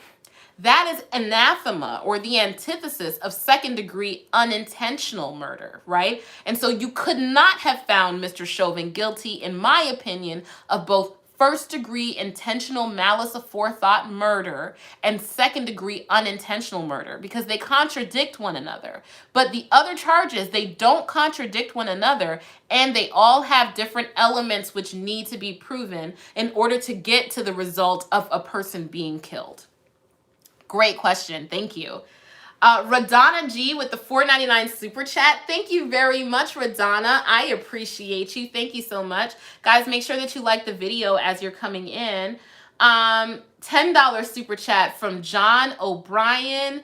What is your opinion on the lack of merger doctrine and the murder 3 conviction? I can wrap my head around felony murder, though Minnesota is odd on the same act and on the same act, and manslaughter 2, New York and Florida attorney here. Hi, John O'Brien. So what is your opinion on the lack of murder doctrine and the murder 3 conviction? Yeah, because I do think that it looks like from the statute that I just read a little earlier that they can stack one on top of the other. But in Maryland, I'm almost positive that second degree unintentional and third degree would merge into each other, because it's the same behavior that led to the depraved mind. And it's also the same behavior that led to the felony murder. And I think, as far as the rule of lenity is concerned, and as a defense practitioner, that they should merge because they're basically the same activity. I think the second degree manslaughter should be consecutive, because it's not. I think it's the failure to render aid that formed the basis for the second degree murder. And as far as, felony murder being able to have the predicate offense be an assault is very strange to most practitioners that don't practice in Minnesota, because in most other states, the felony cannot be an assault, because basically the assault is an element of murder, right? And if you committed an assault and a murder or a death resulted, that's usually already some degree of murder. It's redundant. Felony murder usually contemplates that you did something purposefully that was a felony, but that doesn't necessarily result in death. Like the classic example of this is a bank robbery. If you and your friends go into a bank to commit a bank robbery and one of your friends shoots the teller, you are guilty of felony murder even though you didn't shoot the teller, right? It's not usually that the underlying felony is also an assault, because again, assault is an element of murder, right? So that is really, really weird to me, but it's very established in the state of Minnesota that that's what's allowed to happen. So yeah, that's also weird to me as a fellow practitioner. Hey, John O'Brien, thank you so much. Ben Riley, $5 super chat. Kenneth, I can still see you in here. Hi, Kenneth. Hour 1, pick a foreman and discuss the case. Hours 2 to 10, kick it at the hotel, gossip, watch cartoons, go back to the courtroom, justice is served. It was a fast verdict, guys. I was thinking that if it went past Friday, it was going to be a hung jury. And if they decided by Friday, it was going to be a guilty. That's what I was thinking. I was thinking maybe like 2 or 3, 4 at the max days, it's a guilty. Anything more than that, it's a hung jury. It came back. This is why I'm not in the business of predictions. It came back way faster than I thought it would come back. Like, that really surprised me. $9.99 super chat from RJ. Hi, RJ. Welcome to the channel. Thank you so much for stopping in. Love your channel. You've helped me understand a lot. I appreciate you. Thank you. JL with the $4.99 super chat. Thank you so much. Thank you for your continued amazing content from Silver Spring. Love from Silver Spring. Hey, I used to live in Montgomery County. That's where Silver Spring is. You know, I'm a transplant to Maryland from the state of New York, and I love my home state. But gosh, I love the state of Maryland. I absolutely love the state. It's so diverse. And I mean diverse, and there are conservative people here. There are liberal people here. There are all races of people here, people from all over the world, all over the country. You have rural areas, city areas, waterways. It's just the proximity to DC in certain places. It's just a beautiful state. I love the state of Maryland. Bridget Diesel with a New Zealand $5. Thank you very much, Bridget. Not me. I'm a New Zealander. Those Aussies are rude enough about our accent. And if I understand correctly, they call New Zealanders Kiwis and people from Australia Aussies. Eva Roberts with a $20 super chat. Hi, Eva. Hello again. As former law enforcement, what would you like to see change in this climate with law enforcement? Personally, I am not sure how we will get back people's trust in this at all. So there are several things I think that law enforcement and the community can do in order to increase the community's trust of law enforcement and law enforcement's trust in the community. Because I also think that oh, I'm sorry. I'll be right back to you, Eva Roberts. Matt Bond says, don't forget Exact Sample. He's very keen to get a shout out and his question answered. Thoughts on sequestration after the Wright shooting. Oh, okay. Thank you very much for the super chat, Zach Sample. Thank you, Matt Bond, moderator. And guys, if I miss a super chat, get to the moderators. They will help me to see it. Hey, Artie. Thank you very much, Matt, and thank you very much, Zach. So I believe that Judge Cahill was correct in not sequestering the jury after the shooting of Mr. Wright. And here is why. While the jury was deliberating, we had the shooting of Mr. Wright happen. We had the video of the 13-year-old shot by the police in Chicago come out. We had video of police officers stopping these kids in New Jersey and taking their bicycles away and arresting them for no reason, basically. Police violence and misconduct and negative interactions between the police and community is a national event in this country. Everyone knows about it, and it's a near daily occurrence. It is a near daily occurrence. It is unfortunate, but it's just too common to guard against it. And there's no guarantee that bringing the jury in, voir direing them again, which would have been reinforcing, hey, this shooting just happened right here, right? Subjecting them to voir dire, drawing it to their attention, would have sanitized the jury against that issue. Instead, what I think it would have done was possibly resulted in an actual mistrial, because some of the jurors could have said that they heard it or that they couldn't be fair now that the judge has told them about it. And that would have gotten rid of some of the jurors and possibly to a point where they needed to impanel another jury and start the trial all over again. So I really I think that it would have opened a can of worms to sequester the jury after Mr. Wright's killing. Also, it was not the same manner of death. It was not by the same police force. And the situation was different. It wasn't, subdual and restraint. It wasn't, this long drawn out thing. It was a shooting. So I think that on appeal, which the case is going to be appealed, on appeal, the appellate courts will likely, reviewing it for plain error, say that Judge Cahill was within his discretion in denying the state's request or the defense's request to sequester the jury. And the jury was sequestered during jury deliberations, so hopefully nothing that was said during jury deliberations by Ms. Waters was heard by them because they weren't supposed to be listening to anything, and he had at that time already told them not to watch the news. Although I think it's nearly impossible that the jury didn't hear about Mr. Wright's shooting. I think that's almost impossible. $5 from Rakeem Scholes. Oh no, I missed Eva Roberts, sorry. Ms. Roberts, as former law enforcement, what would you like to see change in the climate with law enforcement? Personally, I'm not sure how we will get people's trust back in this at all. Thank you again, Eva Roberts, for the $20 super chat. So here's what I think.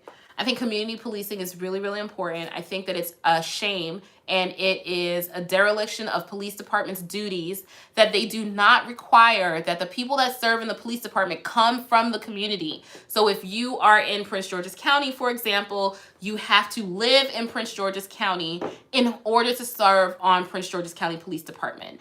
That gives you a certain level of empathy with the community. When you live in an outlying suburb or you live in some other more affluent county, then it's going to be that you don't respect the people that are in that county.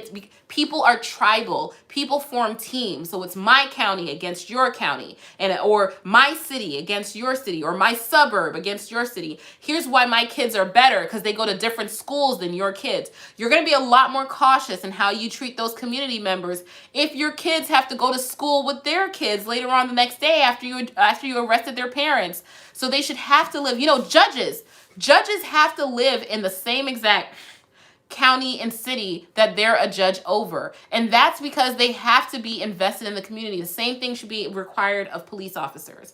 I think that prosecutors can also help to play a role in that, in not calling to the stand officers that they know that have bad records, making police IAD records public.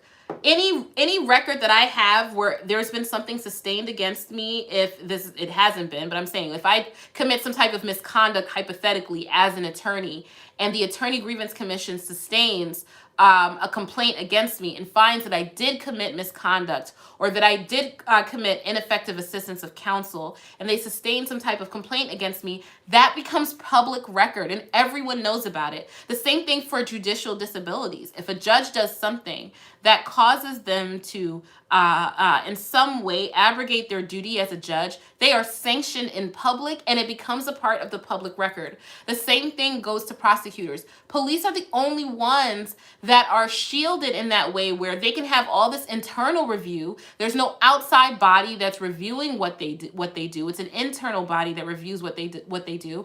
And then that same internal body gets to basically decide whether or not the general public knows about police complaints. And I think ending qualified immunity is very important. They should not be immune from suit based on the type of actions that they take as police officers. They should be open to suit like anyone else. So those are the different things that I think could happen. Community engagement. I think a great example of community engagement that you don't see a lot anymore, but it does exist, is the PAL. There was the Police Athletic League when I was a kid. The local police department would open up. They'd have the basketball court. The kids would come and play. They would have summer programs. The police would be involved in the community. They had to live in the community. That was in New York. That was with the NYPD. And at the time, there was a better community police relationship. It got worse after the death of Sean Bell. They started to close ranks and close down on us. They stopped interfacing with the community, and they kind of became a gang, us against them, us against the rest of the community. So that has to stop. Thank you for that question. Thank you, mods, for keeping me on top of the super chat. So I have $4.99 super chat. Oh, $5 super chat. Wait. $5 super chat from Rakeem Scholes. Thank you very much, Rakeem. Thank you very much. I appreciate you. I think YouTube suggested your channel because I'm addicted to court shows. Your content is my new favorite. Keep up the good work. I appreciate you. Thank you so much. It looks like I missed a super chat. Catherine Siverts says, missed a super chat from Belgarath. Does Chauvin have a chance to win an appeal based on his attorney's mistaken representation of law in his closing argument? Well, I could see a saucy appellate judge saying, because it'll be a panel of appellate judges, saying, well, you know, the judge made a mistake, but Mr. Nelson also made mistakes. But no, they're not gonna count that against Mr. Chauvin. Oh, well, no. Let me back this up. I'm answering the question wrong. This is the right answer, guys. This is the right answer. Okay, here we go. The giving the wrong instruction or standard of law, where the jury is later on told by Mr. Blackwell, this is the wrong instruction or standard of law, could have undermined Mr. Chauvin to the jury, because it makes it seem like his attorney is not being honest, and that could potentially be ineffective assistance of counsel. That could potentially be ineffective assistance of counsel, but that's not an appeal. So I'm sorry I answered it wrong at first, because I think I let me just kind of back this up. Technically speaking, when you go for an appeal as a matter of right, you're just dealing with what's on the record as far as objections that were made, and then your attorney files the appeal for you, and your attorney will say, this is what the state did wrong, this is what the court did wrong, and these are the rulings that the court made that were incorrect based on my objections. Please overturn the case. For that reason, my client did not receive a fair trial, or whatever the case may be. Overturn the case. His constitutional rights were violated. If after all the appeals are exhausted, in most jurisdictions, all the appeals have to be exhausted, Mr. Chauvin can then file what's called post-conviction relief, meaning the case is closed, but now I want the case to be overturned under post-conviction relief. One of the post-conviction relief items could be that Mr. Chauvin received an illegal sentence. Obviously, we have no evidence that that's what's going to happen, and I doubt that that will happen, given how diligent Judge Cahill is. On the other hand, he could say ineffective assistance of counsel. And ineffective assistance of counsel could be where Mr. Nelson fails to raise objections. Mr. Nelson didn't fail to raise any objections. He raised all the right objections. Mr. Nelson failed to make certain legal arguments that were available to Mr. Chauvin. Usually that's not going to be a basis to overturn the case on ineffective assistance of counsel, because that's chalked up to trial strategy, and usually a case isn't overturned if the only reason that the attorney made a certain decision was because that was in the attorney's trial strategy, even if the strategy wasn't successful, right? And obviously the strategy wasn't successful, or else you wouldn't be filing the post-conviction. But if the attorney does something that is so inappropriate that it like turns the jury against your client, against the client, that could be a unique basis, not a really standard basis, but a unique basis for post-conviction relief. So that's how I would answer that question, is that it could give Mr. Chauvin, the right to seek post-conviction relief if he loses his appeals. He could say that Mr. Nelson provided him ineffective assistance of counsel. And again, Rakeem, thank you very much. I'm trying to get reorganized here. $4.99 from Enchanted Wolf. Thank you so much, Enchanted Wolf. Just got here. New Mexico internet, boo. But glad to catch what I can. Thank you so much for coming through. I appreciate it. Kenneth Gibson with the $19.99 super chat. Thank you, Kenneth. Radana G with the $4.99 super chat. Thank you very much. What is the purpose of the 2-month delay before sentencing, and is this typical? Thank you for your time answering our questions.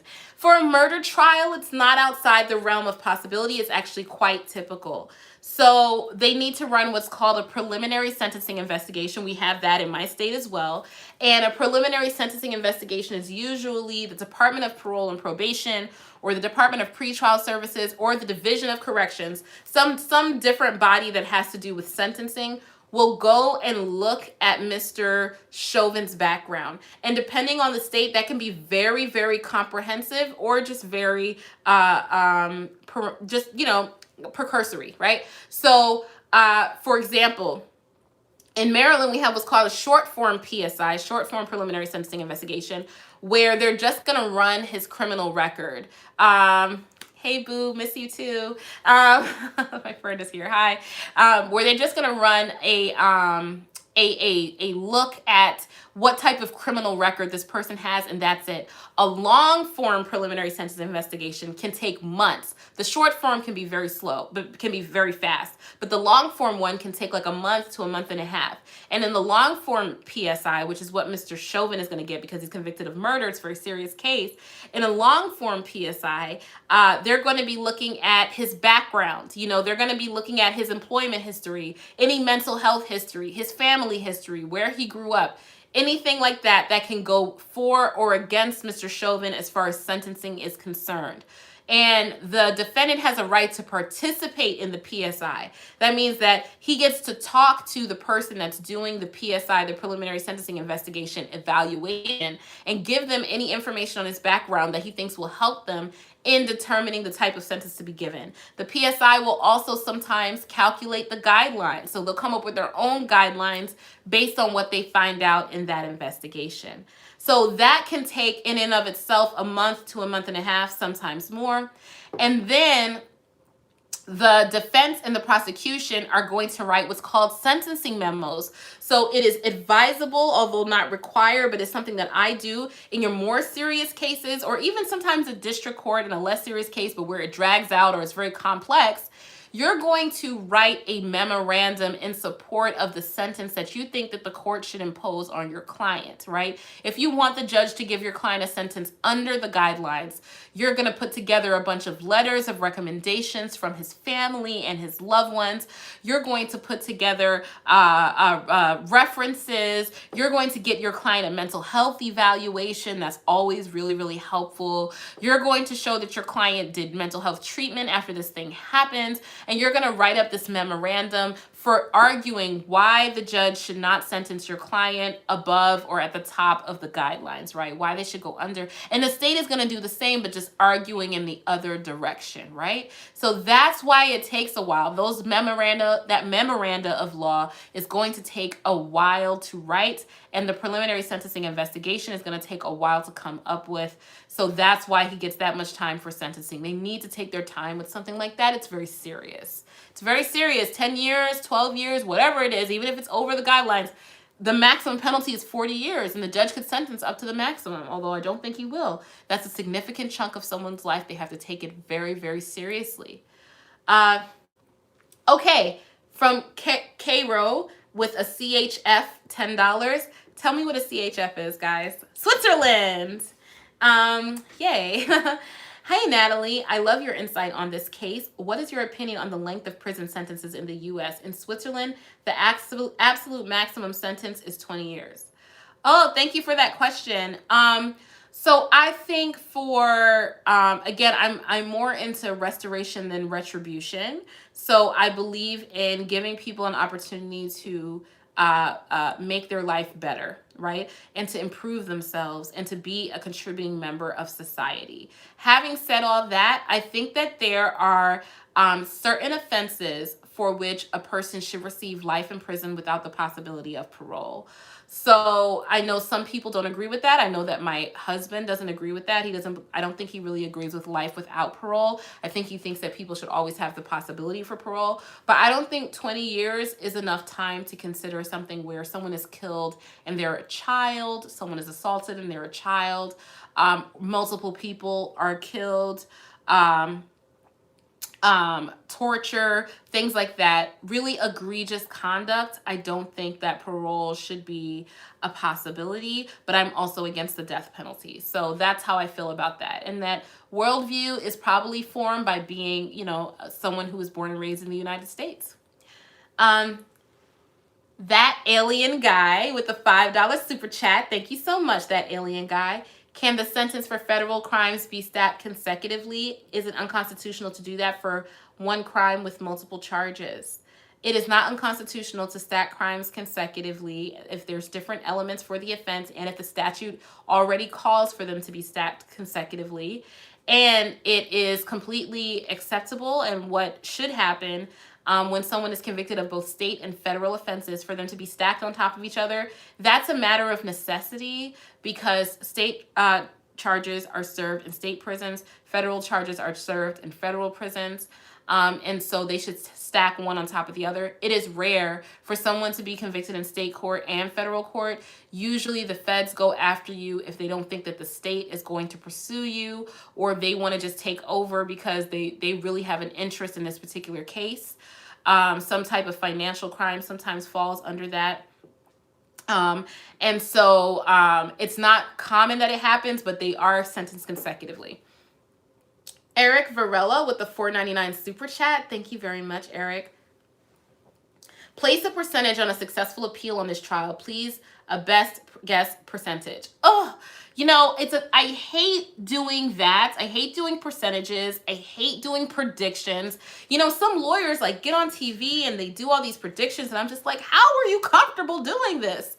But I'll say this. I think that Mr. Chauvin has a better chance at appeal than what he had at a trial. And that even after appeal, he doesn't have a good chance at trial because of the facts and the law. So I would say, if you're forcing me to, I would say a 30 to 40% chance of winning on appeal. And then about a 10% chance of winning on a retrial. That's what I would say, if that helps.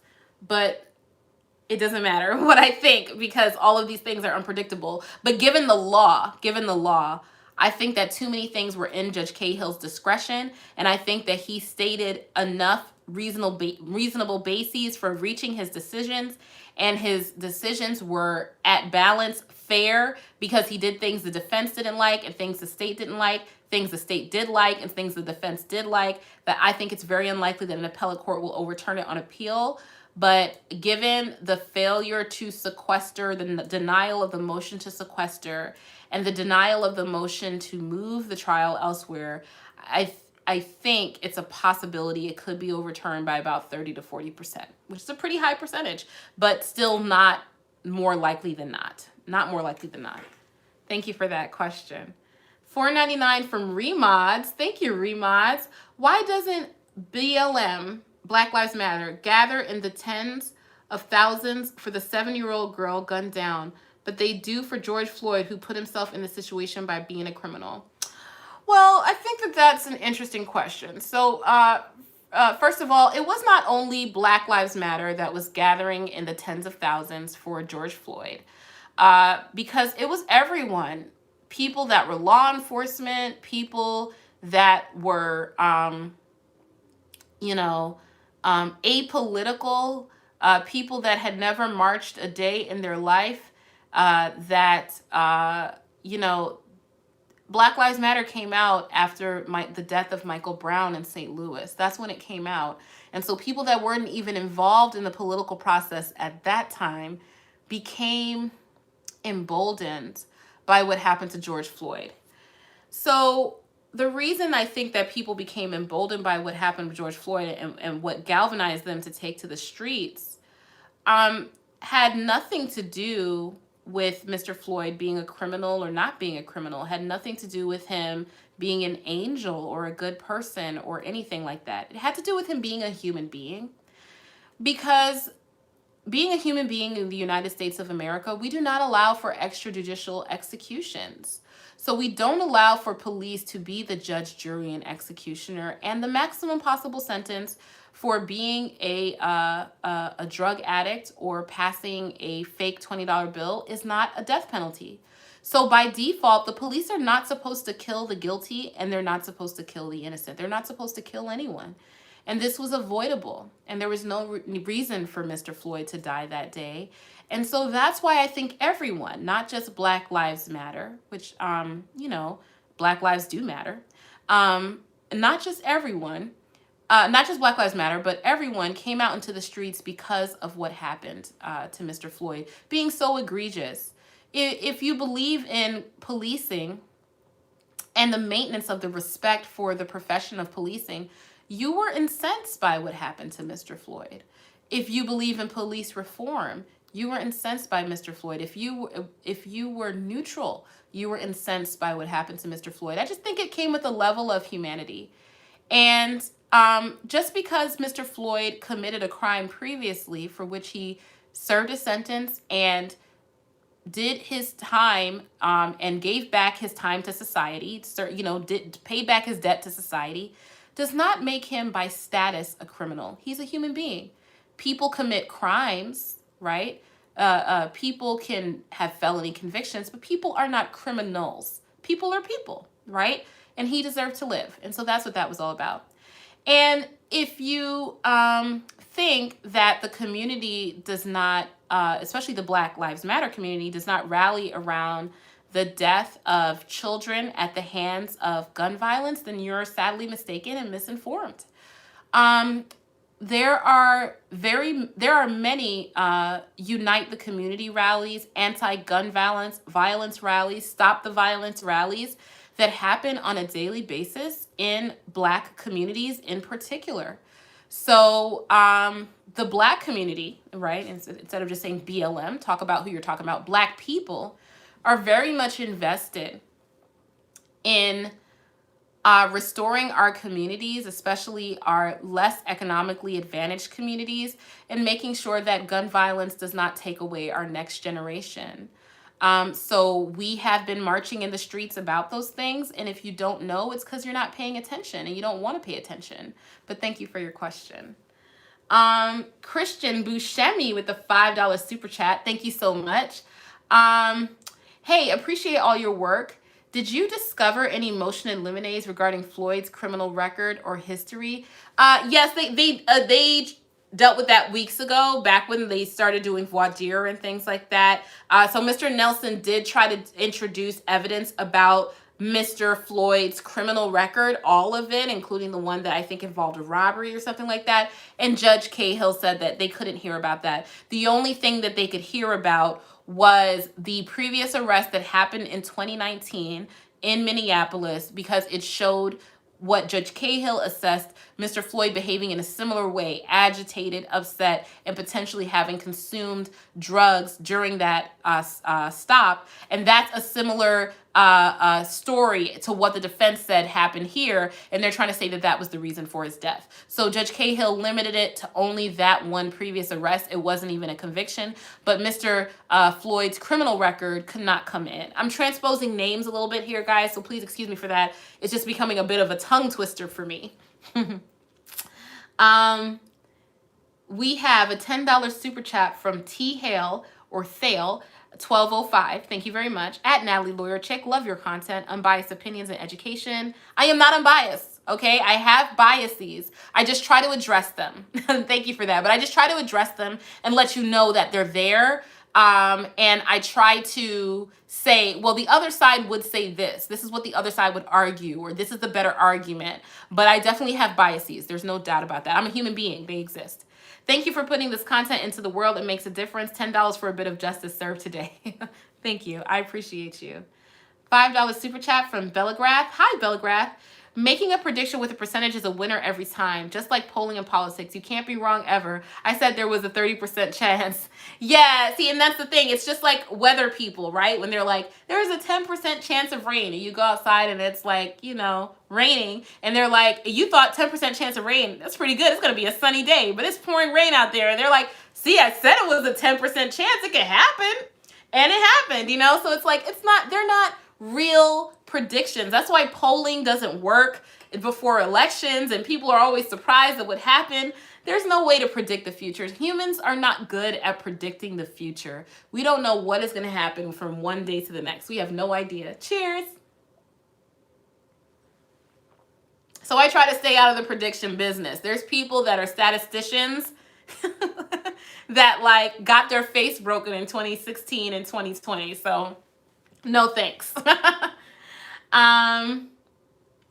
Eric Varela with the $4.99 super chat. Thank you very much, Eric. What's the difference between successful appeal and getting a new trial? So I guess that was my question. Percent on an overturn and a new trial being granted. So, okay, so a successful appeal means that the defense, the prosecution can't appeal. There's been a final verdict. They can't try him more than once on their own initiative. Mr. Chauvin has to file an appeal. So it means that during the trial, certain things happened that the defense disagreed with, and the defense objected to it. Those objections were overruled, and the defense did not get the outcome that they wanted. So then Mr. Chauvin is convicted, and the defense files what's called an appeal. And the appellate court reviews the decisions of the lower court to see whether or not they committed error in their decisions. And if they found that the lower court committed error, either an error of law, an error of fact, an error of procedure, they will remand the case, send the case back to the lower court, Judge Cahill's court, the trial court, and instruct Judge Cahill on what to do. So they will say, we will remand this for a new trial. That's the more common result. And Judge Cahill will set the case in for a new trial. We will remand this for Judge Cahill to make a decision in conformity with our ruling. So it could be Judge Cahill made a incorrect ruling on the law. That actually happened in this case. According to the appellate court, Judge Cahill made an incorrect ruling on the law of third-degree murder. They remanded it and instructed Judge Cahill to make a new decision in conformity with what they say third-degree murder is. Judge Cahill could have given an incorrect jury instruction. So then they say, we'll remand this for a new trial and for Judge Cahill to give the correct jury instruction, or for Judge Cahill to sequester the jury, or for Judge Cahill to remove the case to another county. So that's the difference between an appeal and a new trial. A new trial is the result of an appeal. Hope that makes sense. Mr. M with a $4.99 super chat. Hi, Mr. M. That question was deftly handled. The questioner seemed disingenuous with the whataboutism. It's okay to be outraged about both, but one was recorded. Yeah, and it's like we can walk and chew gum at the same time, right? We can do that, okay? And Black people, white people, Asian people, Hispanic people, Latino people, Native American people, our indigenous community, do not have to accept extrajudicial assassinations by law enforcement just because there is violence within their own communities, okay? That question really gets at is that crimes are crimes of proximity, especially crimes of violence. So if someone's killed, it's usually someone who's from their own community. People tend to live with people in a community with people of their own race, by and large. That's how it is across most of the country. So most white people are killed by other white people. However, if the police start disproportionately killing white people during traffic stops or for passing $20 bills, and police do kill white people, don't get me wrong, they do. And I don't want police killing anybody unless they have to do it in order to save their own life. I don't want them doing that, right? But police, if they started disproportionately killing white people, we're going to march for those white people, right? We're going to march for them, even if John comes home and shoots his wife, Susan, and they're both white, right? I'm never going to say, oh, because violence exists within your community and members of the community kill each other, that you don't deserve justice. Because that means justice will never be given out. There will never be justice. Because you'll always be able to say, well, as long as you kill each other, but everyone kills each other. Cain killed Abel and they were brothers, right? There's no stopping violence within communities. You have to address things like poverty. You have to address things like mental health, right?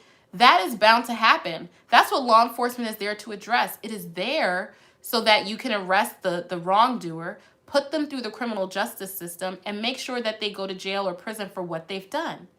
But instead, when it comes to law enforcement, traditionally, law enforcement has been allowed to kill unarmed citizens. And I'm not just talking about race here. This is across the board.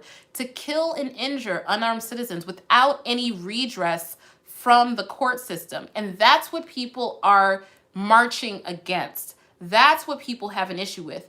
The person who killed that 7-year-old girl is going to be apprehended. They're going to be put on trial. And if they're convicted, they're going to go to prison. That is a guarantee. but that's not a guarantee when it comes to police violence against unarmed citizens. So you can't conflate the two, because what you're saying is that you always want law enforcement to be able to get away with having no accountability for killing unarmed citizens, and that should never be the case. So that's really ultimately what this is all about. $5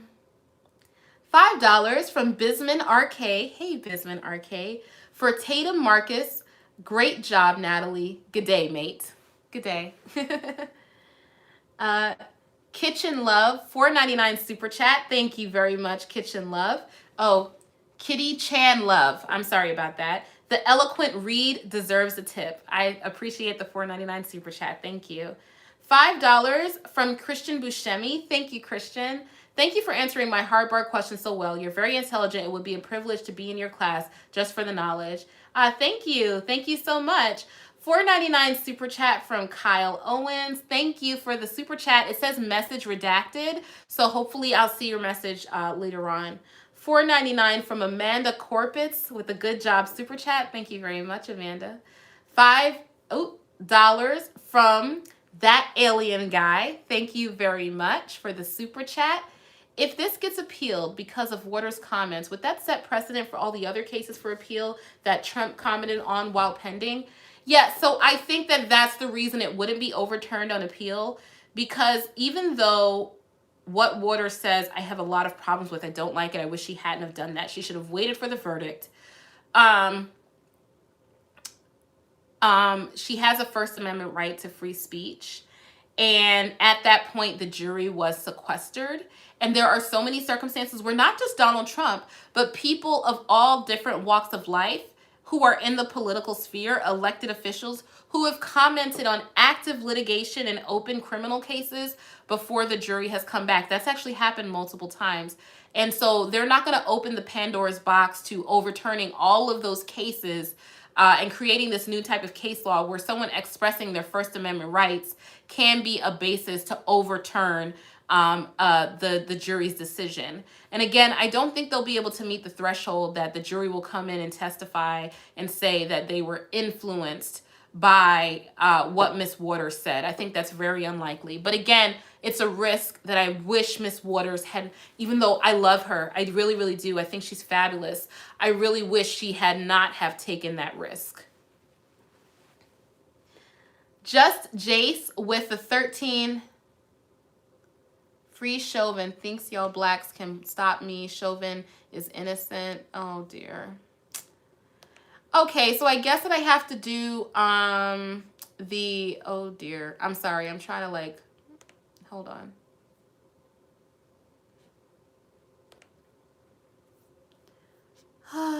Sorry, guys.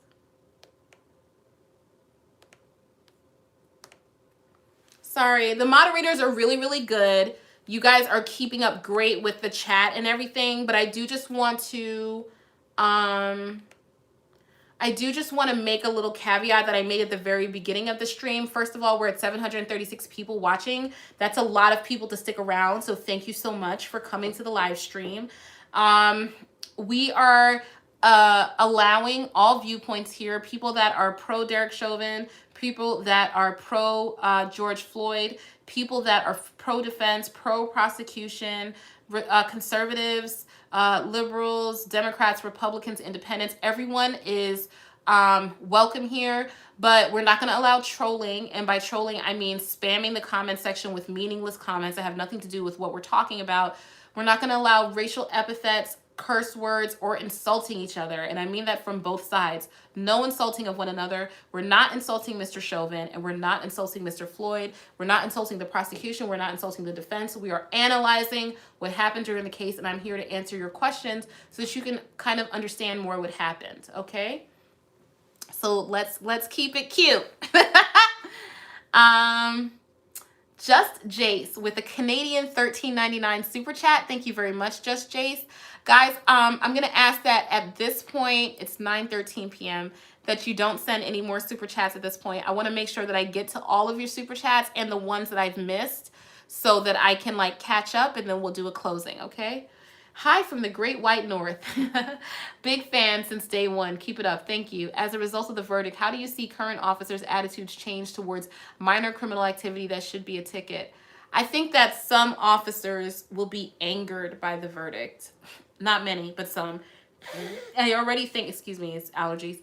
I already think that it's a minority of officers that engage in police misconduct, but it's enough of them to cause enough people to die that it's an injustice.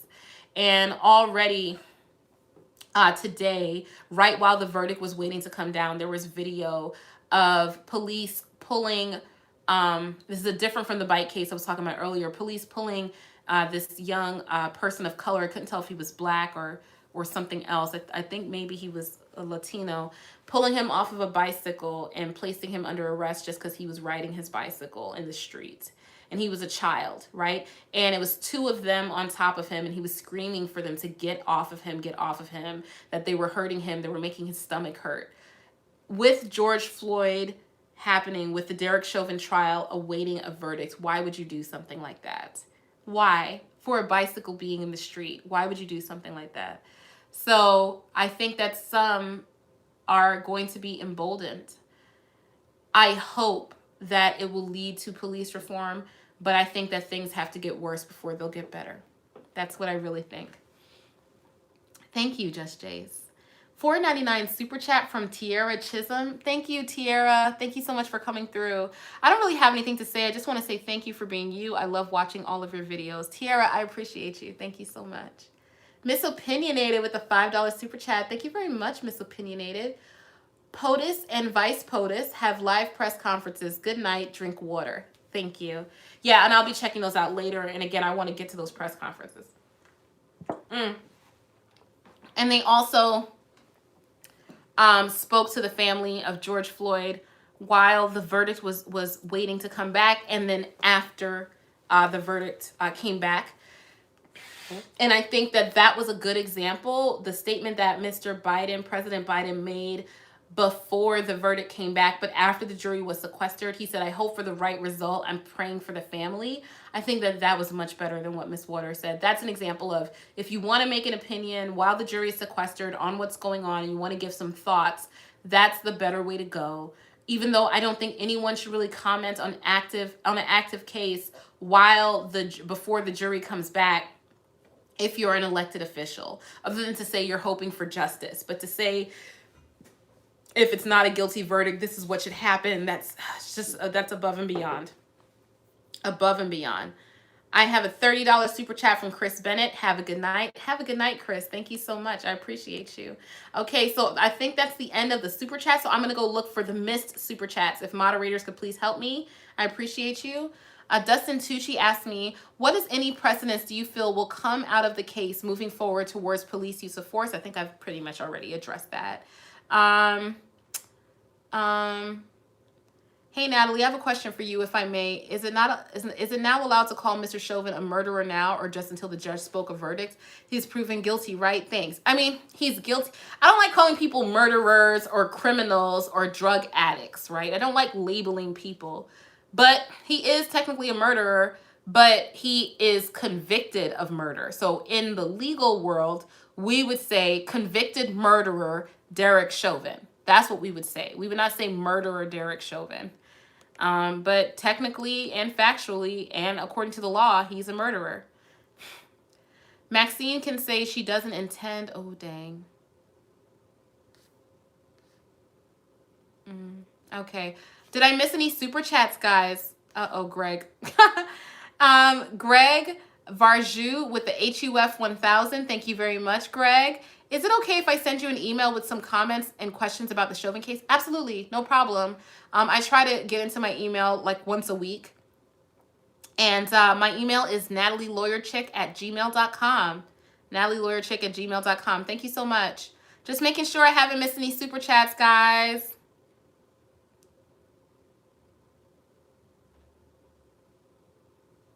Hungarian. Okay, thank you. I appreciate that. Pure Chaos 2000. As a former lifelong Republican, I am happy to see competent adult leadership after 4 years of idiocy and incompetence. I get it. I get it, Pure Chaos. Don't miss the catnip. Irene Satterfield. What did I miss?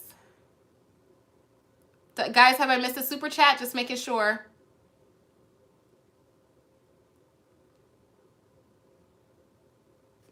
I think I'm good. I think I'm good. Maxine Morris didn't mean any harm, but she could cause problems with what she said. Yeah, I agree. I don't think she meant any harm. And she's been out there protesting for a very, very long time. I don't think she meant any harm, okay? I think you got them all? Okay, great. Guys, thank you so much. I'm just going to close up real quick before I go. I want to thank all of you for giving me the opportunity to process the law and the facts and my emotions surrounding the law and the facts. And I want to thank you for asking the questions that you ask. It helps to challenge me. It helps me to think critically about the situation instead of just emotionally. There's nothing wrong with thinking emotionally. Emotions are involved in everything. It helps me to think emotionally and critically about the situation and to fully understand the full context. I don't think I would be able to process the trial the same way that I have without your guys' support. I thank all of you, and I hope that you have a good night. I'm going to go eat my food now. I'm starving. Okay, guys, I'll talk to you later. Good night, everyone. Good night. Be well. Be well. Be good.